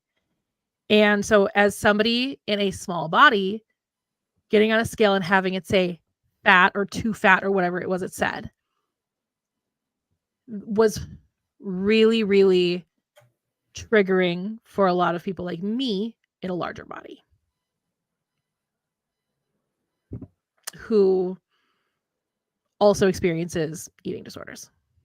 So that's my other issue with her. But I will give her props to having the video pulled, re-edited, and re-released. I will give her that. It was much like Yeah, so at least she did her enough to get it to change. The beautiful thing about social media is we get what we want now, essentially, because we just bully people enough for it. Right. It's like, if we're mean enough, that's why everybody with the Minecraft movies, like, if we're mean enough, maybe they'll fix it. And I'm just like, probably not. They spent too much time on the live action and stuff. It's not another Yeah, like just fix 'cause Sonic the Hedgehog and you're fine. right. Because here's the thing, as somebody who studied film, now granted, I did not study necessarily animation, nor did I really study filmmaking. I studied film history, criticism, and theory. But through that, I did have to take some production classes. And I will tell you what, the way that they would have filmed that, there is absolutely no way they can fix it without refilming. If they had filmed in motion capture, that would be easy to fix. Like the Cats movie, for example, they did have to fix the Cats movie because when the Cats movie was, and you probably remember this, because you got a new version of the Cats movie about a week or two, I think, after the Mhm. Cats movie came out because they had to fix it because the CGI wasn't quite right. They filmed the Cats movie in motion capture, so that's easy to fix. Same thing with Sonic. He was CGI. They can fix that. Mhm. Right? Going into a music video and clipping a little tiny part of it and re-releasing it, that's easy.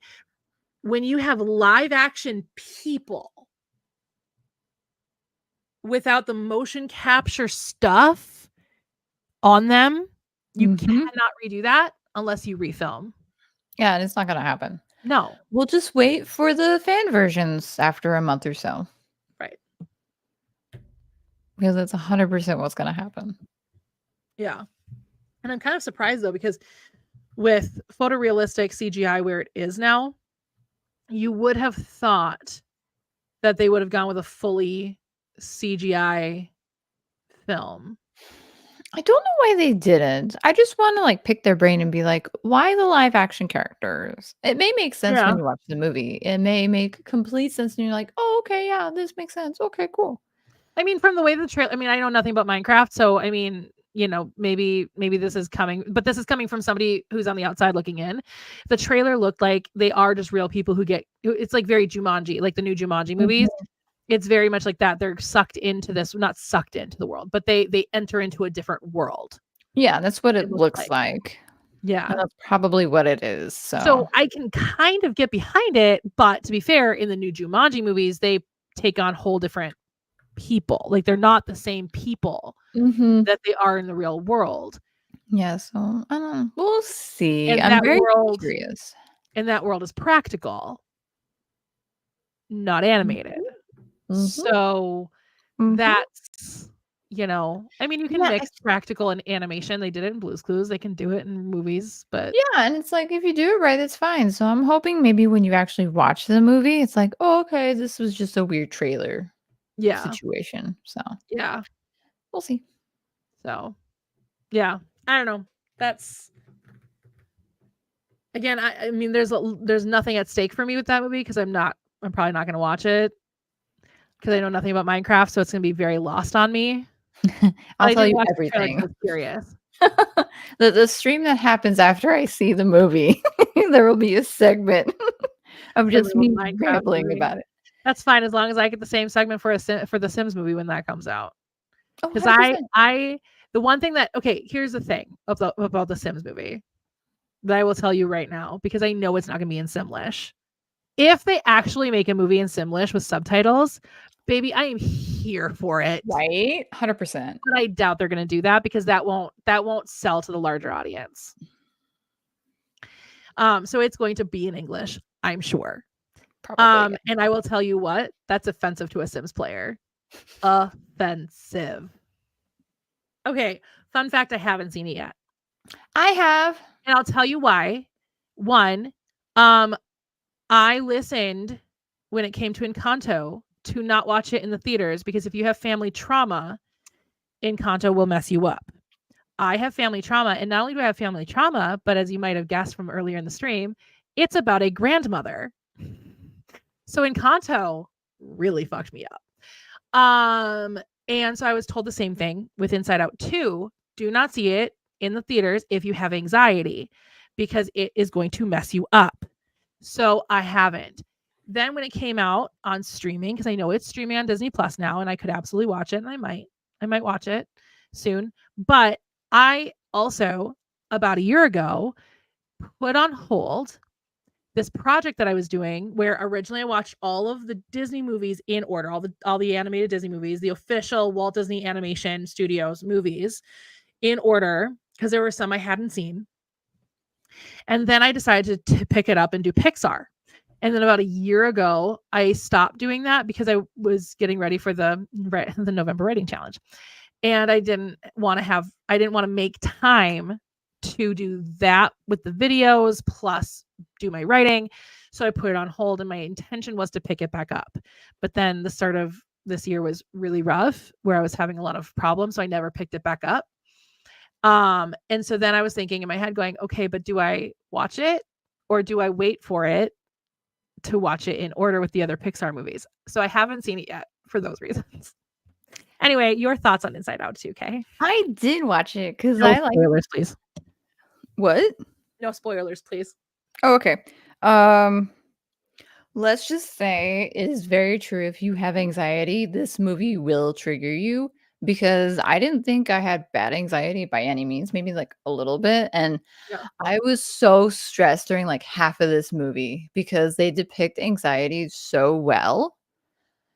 It's like Inside Out, the first one, I could probably watch again. I do watch again occasionally. If I want a good let me cry sort of movie, I'll watch that. I will not be rewatching Inside Out 2 because it stressed me out so much. Interesting. It was good. It was good, but no. That's kind of how I feel about Encanto. And the other reason I rewatched Encanto ever was because I was doing that Disney project. I will never actively sit down to watch Encanto again. Unless I am doing like a video or like some other reason why I need to watch Encanto. Because like I said, Encanto was so incredibly triggering. Yeah. So incredibly triggering. Yeah, so this one will probably, because like one of the managers has like panic attacks and stuff, and he had to walk out of the movie. Wow. So That'll be interesting. I would, if you do watch this, be fully prepared to be mentally destroyed. Okay. Good to know. Good to know. Yeah, it very much was like. Yeah, because I have a trauma disorder and I have 2 anxiety disorders. This will probably set you off multiple times. So Love that. Cool. yeah. It's so funny. I saw this meme at one point where it was like, you know, if you watch, and it is true, if you actually watch all the Disney movies in release order, you can see where people had started going to therapy that work for Disney. Because it stopped being the dark, you know, good versus evil, you know, Snow White versus the evil queen, you know, that kind of stuff. It stopped being that and started being like really gray, morally gray characters, and started being like the call is coming from inside the house, like literally and Inside Out. The call is coming from inside the house. So, Inside Out really messed me up too. Inside Out was really, I wouldn't say triggering, but Inside Out was really emotional for me because of the fact that, like, as somebody with depression, you know, like I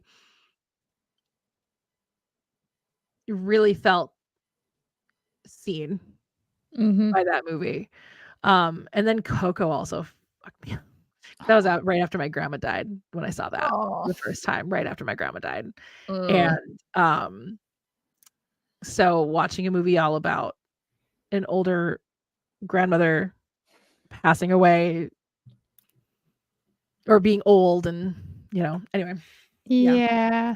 That movie was also so good. Disney messes Sometimes me I up. forget about Coco just because I just don't think about Coco. it. It's probably that or Inside Out is probably my favorite Pixar movie. Nice. I can't decide between the two. They're both really good. But yeah. I would expect nothing else from Inside Out 2 because Inside Out was emotionally strong. Like that bing bong moment. If you know, you know. The bing bong moment. Anytime there's a clip using that audio, it just makes me tear up. I'm like, no, how dare you? I'm going to charge you. Once for the 1-year anniversary of Cosmo's death. I used it once. just as almost like a thank you to Apollo for being such a rock for me during that first year. I didn't have my golden monster anymore. You're gonna make me tear up. I'm trying not to cry. I miss that dog every day. Every freaking day I miss that dog. Rude. I miss that dog so much. Mm. So yeah. I still cry whenever I think about him. So anyway, let's talk about something else. Yeah. Maybe set goals for next month and we can have another ADHD rant after that, okay? Let's talk about our goals for next time. What do we want our Well, goals we're to gonna be mid writing challenge. Mid writing challenge. So I would like, well, what day are we thinking? The 16th. Okay, so literally about halfway through. Mhm. So I would like to have 25,000 words written by that next stream. Specifically for The Man from the Stars, which is, you know, my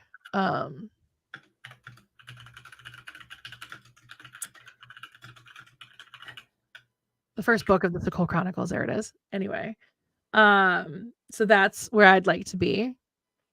Luckily, hopefully, work will be pretty okay by then. Fingers crossed. I was about to give something away that would give away the industry I work in because I'm very careful. I was about to say something because I'm talking to you, but obviously I have to remember I'm also on a public platform at this moment in time. It's not just me, it's me and a few other people. Hello, other people. But anyway, I was going to say something that would absolutely give away where I work, essentially.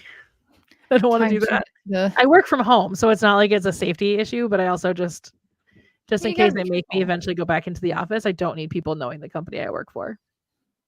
Or even the industry I work in. Gotta be careful. Yeah. Because knowing where I work is like telling you my address too. It was one thing when it was Petco or PetSmart because there are a lot of Petcos and PetSmarts in the Twin Cities area. Eventually, you search enough and you would find me, but it wasn't quite as bad. It's like me saying, "Oh, I live just south of Minneapolis," or "I live around Bloomington, Minnesota." Same kind of thing. So you're thinking 20,000 words written by then?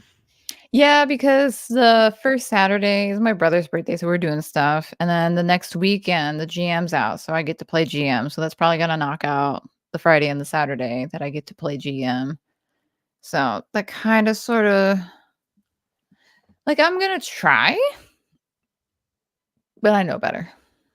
So. Yeah. I mean, that's fair. That's fair.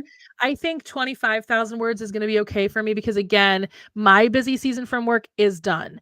Granted, I have to back up the other parts of the busy season now that my portion is done. I have to back up the rest of it. Especially if one of my coworkers ends up being out a little bit, we'll see how that works out. But anyway, so I feel like I can probably make that work. I just need to really stay on target and actually sit down and write at least for like a half an hour to an hour every single day.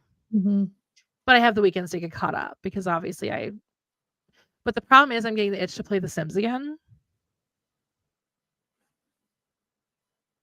I almost played it today to the point that I reloaded all of my mods. I got all the updates to the mods that I have.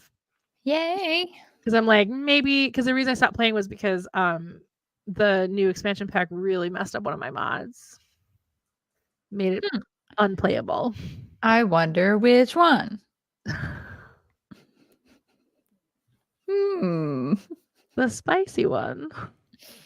Oh, yes, the one that has jalapenos and peppers. Yeah. No. Anyway. So I also want to find time to do that too on the weekends. But I think what I'm going to really be focused on when I do want to play The Sims is I have to get my words in first. I have to be caught up because obviously, like, you're supposed to write 1,667 words a day to get to 50,000 in 30 days, right? So every single day there should be like, you should be here by now. And as long as I am there, by the time then I can play The Sims. But if I'm not there, I can't play The Sims until I'm there. Is what I'm gonna like is the drive that I'm gonna give myself to do that. It's a good idea. Yeah. Yeah. And then before that, obviously I need to prep for it. So I need to actually sit down and write the rest of the character bios, which I think I'm gonna do today. I'm gonna sit down and probably after the stream and write the rest of the character bios. And then I have to answer all the questions for the planet. So Yay. Planet building. I mean, it's kind of funny because the planet itself isn't even in the first book, but I have to have the backstory there in order for the characters to make sense, you know? So Yeah. I think those are good goals. I think those are probably the same goals we had last year. Actually, I think yours was 15,000. I think it was, yeah. I don't remember why. Probably the same reason. Yeah, well, I thought there was something else going on that made it a little bit harder for you. I can't remember. There may have been. I don't remember now what it was. When did we do it last year? Hold on. October. About the same time. So maybe there was a movie release or something. Maybe October 21st. Or something. Yeah. What was going on? It would have been weird to have a movie release that in the fall that aside from maybe a Halloween one, but because we're past the summer blockbusters and we're not quite to the holiday blockbusters yet. So this should be a pretty quiet time for movies. Like big movies. I mean, next weekend, because this weekend is Smile 2, so it's just whatever. But next weekend is Venom 3, so Why'd they give that a fall release? That's weird. I They're don't not know. expecting it to do well. I don't know. A fall release for a summer like blockbuster is weird. They should. The strike happened last year, so it pushed everything. Oh, right. That makes sense. That makes sense. That's why I don't have a community movie yet. Probably. No, it is. Well, that and then Joel McHale got busy, I guess. At least that's what he said. He's like, everybody keeps blaming Donald Glover. It's not Donald Glover's fault this time. It's mine. Like, It's all me. But it was so funny. So I watched The Masked Singer. Speaking of Joel McHale, I watched The Masked Singer because Ken Jeong's in it. But Joel McHale was a commentator for this episode because they did like a sports theme. So they had two comedians be like sports commentators, like commenting on like the performances and commenting on the judging and all this stuff. And it was really funny because Joel McHale just made fun of Ken Jeong the entire time. And one of the judges, not Ken, thought that one of the masks might be Chevy Chase. And they cut to Joel McHale going,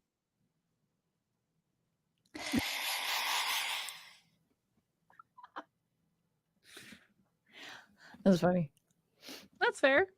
I love a good bad movie. I love a good bad movie. Have you ever seen The Room? Watch The Room, and every movie after that will be a masterpiece. The Room is such a wild movie to watch. You have to watch it at least buzzed. Like you cannot be sober and I was enjoy that movie. fully sober.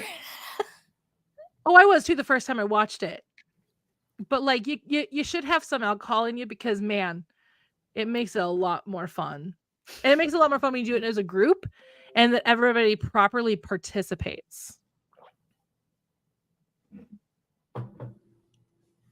So I will say I have seen Joker too.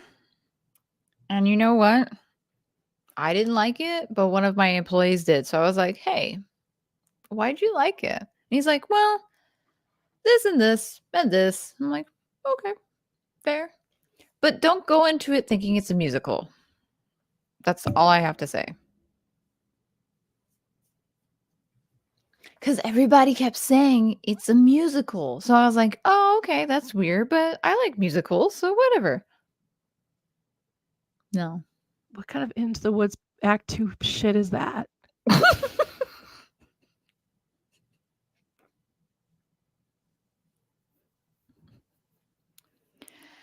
If you know, you know.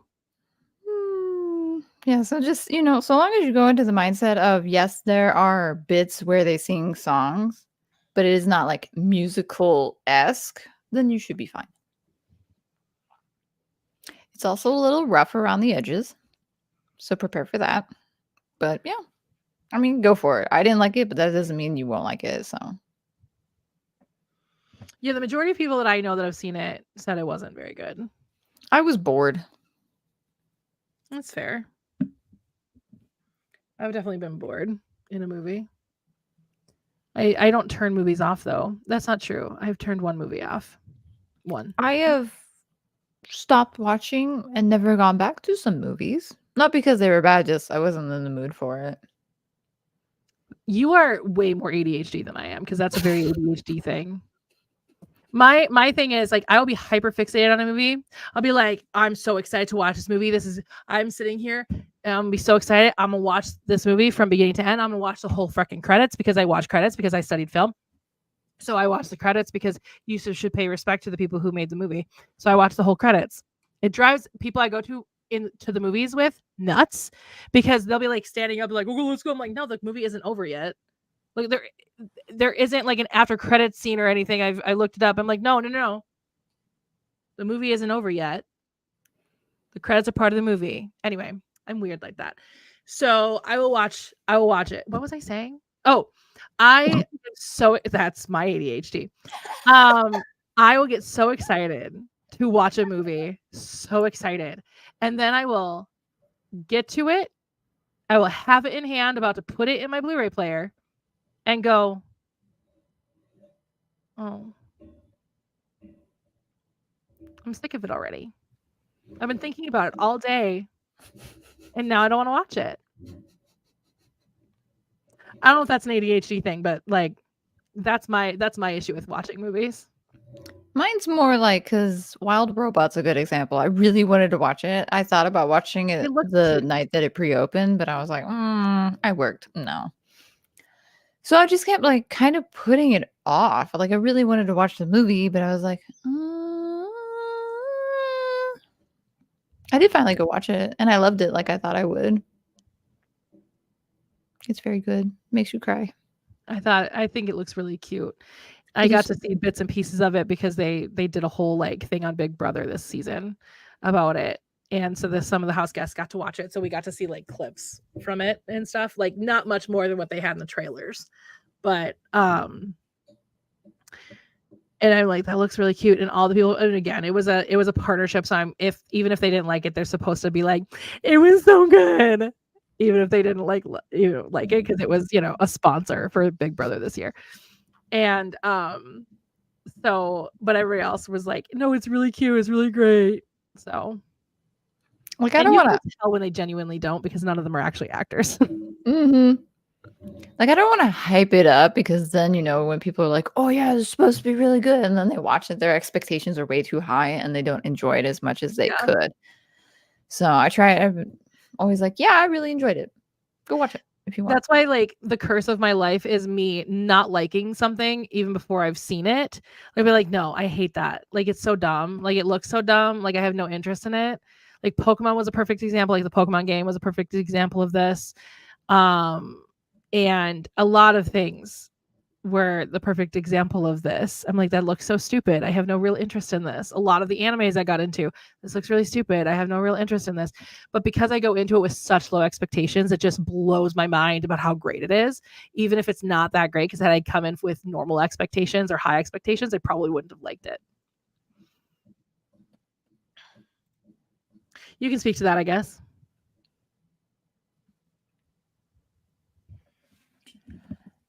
I mean, it's not like overly complicated, but it's good. Like the plot kind of went in a direction I didn't think it was going to go, but it like worked well with it. So it's not like overly complicated or anything. It's very like basic kind of, this is what they're going to do. This is how they're going to do it. They're doing the thing, and now they're doing the thing. Now they're trying to do the thing more.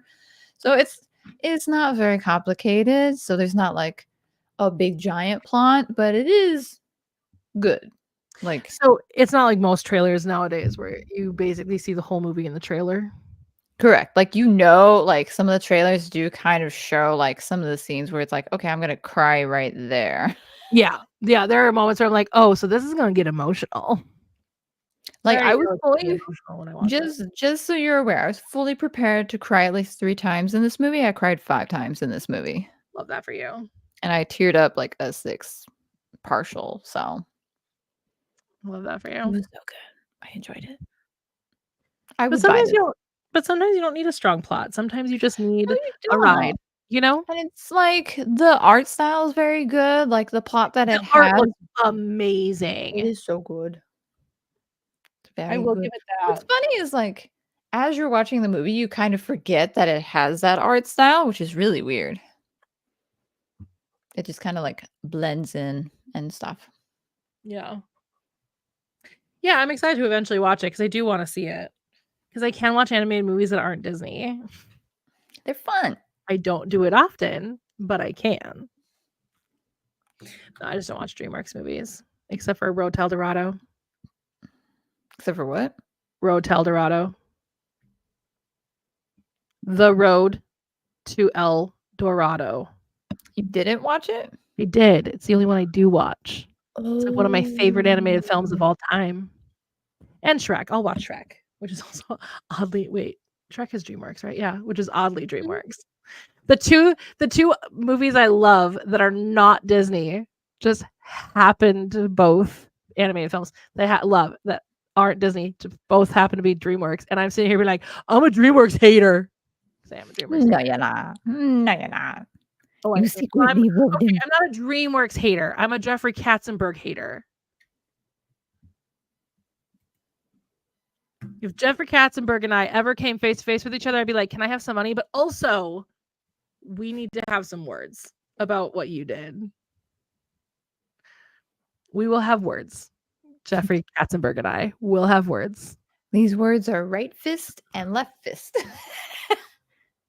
Well, I don't want to do that because I don't want to be arrested the second I see him for, threats. I'm out of water. But it would no.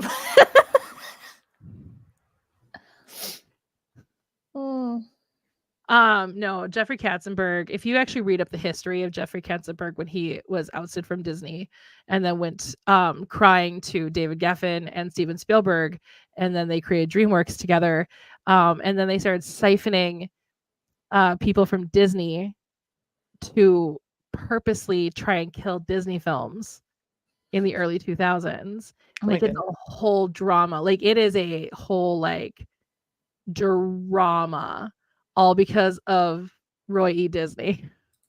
That is wild. And the death of Frank Wells in 94.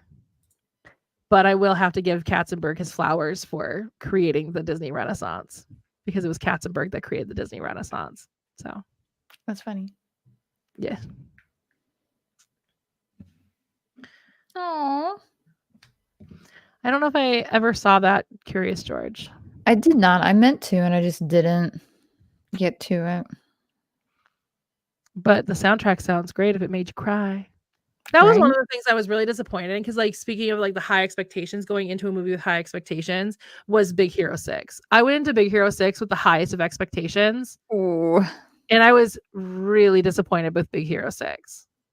I was real mad about it because I was sitting there being like, okay, I am prepared to be emotional because I've heard it's, about grief and depression and blah, blah, blah. And it really didn't cover any of that. Really. No, it's like a very subverted B story. It's a superhero movie.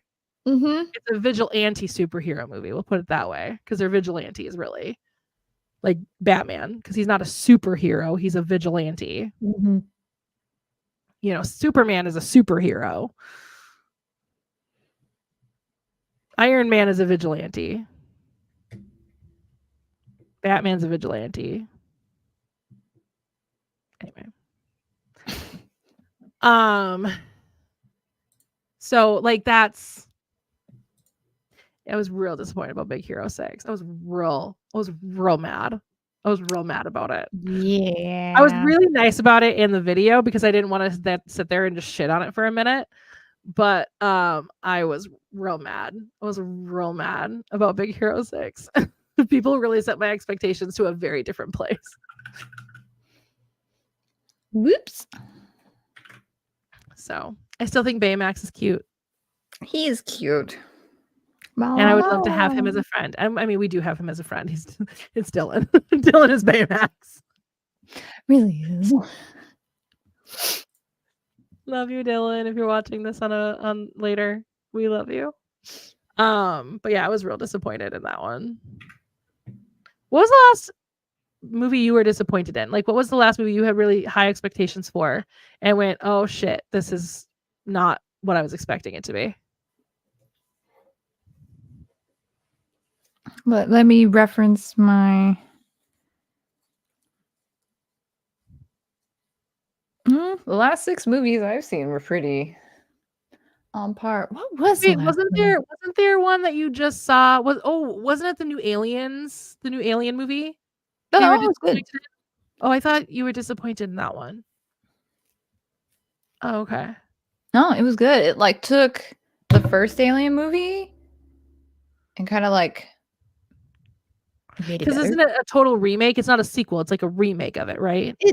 So it actually does fall on the timeline. So it's kind of, I think it's in between the first movie and the second movie.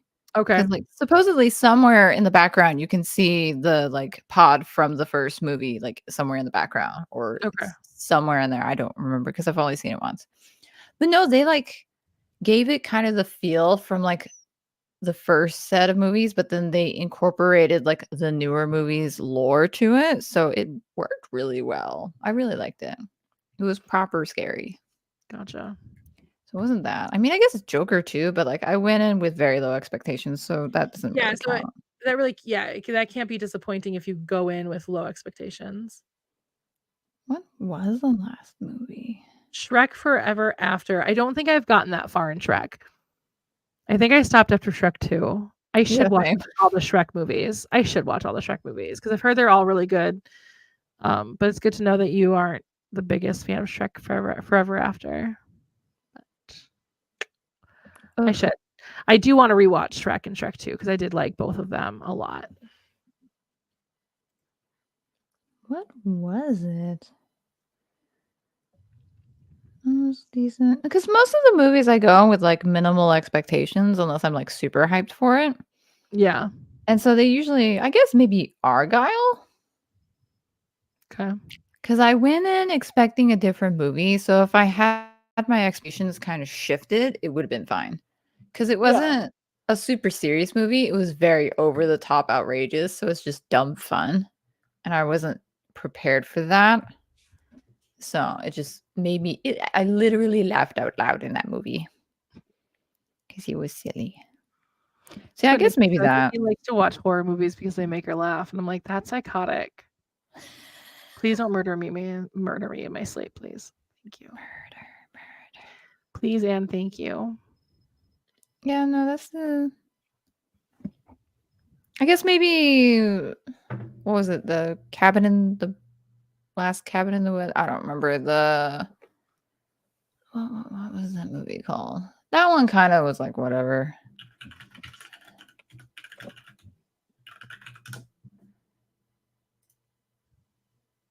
No, oh gosh, what's the name of that movie?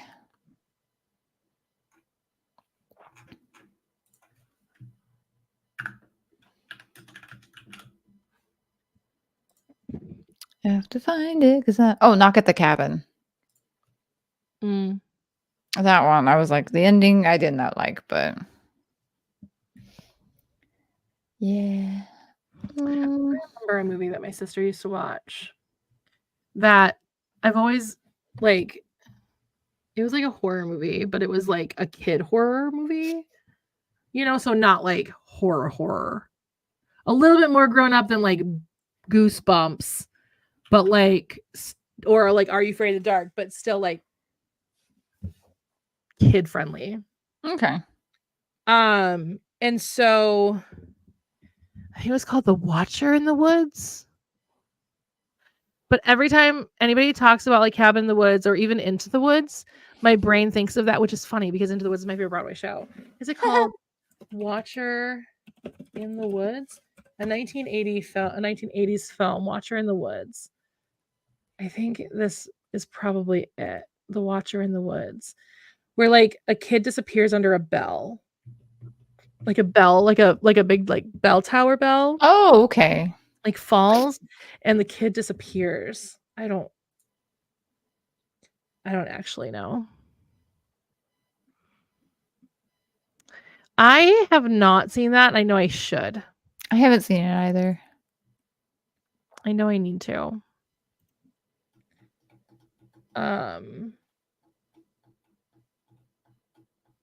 Ding, ding, ding, ding, ding. Somebody's home. Ding, ding. Catherine Levy. Oh, I forgot to tell you. I have something planned at 5 o'clock. That's fine. We need to probably end this here soon anyway. Because I'm thinking I'm gonna go pick up my Pixar challenge again for the first time in a long time. In a year. Literally a year. Seriously, when was the last time I did it? Hold on, let's go look. Let's go look at my. It's been at least a year. It was last October. That much I remember because I remember wanting to take the break. So let me go to my channel, YouTube Studio. And we're going to go to content and we're going to go to shorts. And we're going to go find my last Pixar movie. Because we did Vlogmas and we did the other thing.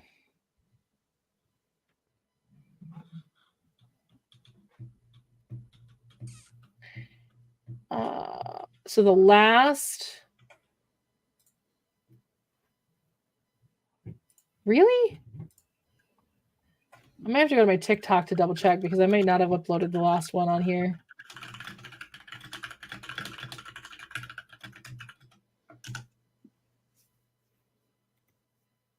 Apparently, WALL-E was the last Pixar movie I watched. Was it? No. Pixar movies. Nope. I want the actual Pixar Animation Studios. That's what I want. Because this is just a more complete list, like a better list.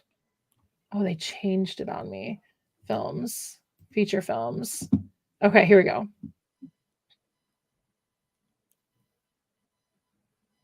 No, the last one I would have watched was Coco because I remember watching Coco again, but also because I remember thinking that The Incredibles 2 was the next movie. Oh yeah, I needed to watch because I've seen that one. I've seen Toy Story 4. I have not seen Onward. I have not seen Soul. I've not seen Luca or Turning Red or Lightyear or Elemental or Inside Out 2. So the last one I would have watched was Incredibles 2. So I might watch The Incredibles 2 tonight. We'll see. We'll see. I never understood why Up got so much praise at the time. Was it the message? Yeah, I think it was the message. I think it was also just the concept of loss and finding comfort in that loss. I liked Up. Up was not my favorite, but I liked it. It was Up. good.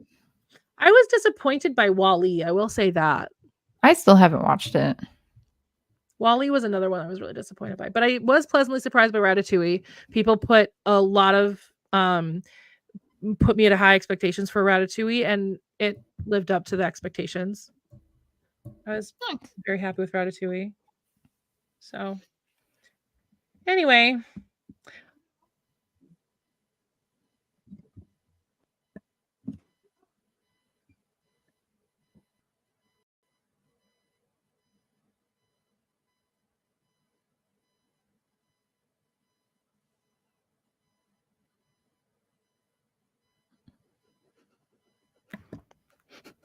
Sorry about that.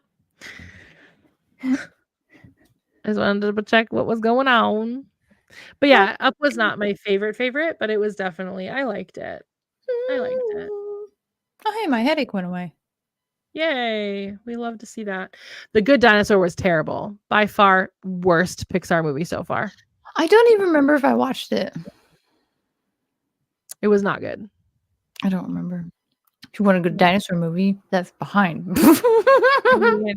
You would have gotten in for free because you were working at a movie theater. Then before time, not left behind. Brain is still mushy. The Land Before Time is way better. What was the movie that was a lot like Land Before Time? Dinosaur. Dinosaur was a lot like Land Before Time. I don't remember if I like dinosaurs. It was fine. I liked the fact that they used practical scenery and then CGI dinosaurs. I thought that was a very interesting choice for the early 2000s. Does not stand up anymore, but back in the day it did. But CGI has gotten so much better. Yeah. Yeah, I mean, like I said, I liked it. I liked the fact that they used practical background with CGI dinosaurs. I thought that was a really cool choice to make in the early 2000s. The story itself, I would rather watch Land Before Time and be traumatized all over again. They're so good. But it's basically the same story. It's just a group of dinosaurs migrating to a better place.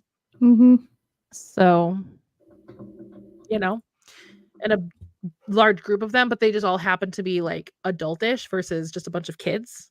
So, yeah, that's all. Fun fact: we watched an episode of Star Trek: The Next Generation, and this kid looked kind of familiar. So I was like, "Oh, look him up." I also wanted to see how old he was because, like, we're still in season, like, I think it was season 2 at the time. Might have been season 3. So we're talking like late 80s, right? Maybe 1990 at this point. Well, he shouldn't look familiar, but he certainly needed to sound familiar because it was Littlefoot from The Land Before Time. And I was like, what? And so I sat there the next time we talked, and I closed my eyes, like, oh my God, it is Littlefoot. That is wild. That is wild. We're gonna see him in an episode of Star Trek: The Next Generation. Oh my gosh. All right, so let's go ahead and wrap this up. So one more time. So Kay's goal is to have 20,000 words written by the next stream, specifically whatever the heck project you pick. That's the wording. My goal is to have 25,000 words written specifically from The Man from the Stars. So those are our goals. I think they're both attainable. I think that they're both, I've certainly been able to hit 25,000 by mid-month before. So we're going to hope and pray that I can do it again. We got this. And our next stream will be November 16th, 2024 at 2 p.m. Central Time. We're both in Central Time, so we speak in Central Time. So that's our next stream. We will see you all next stream, and hopefully I'll have a completed thumbnail. Okay, bye everyone. Thanks for joining us today. Bye.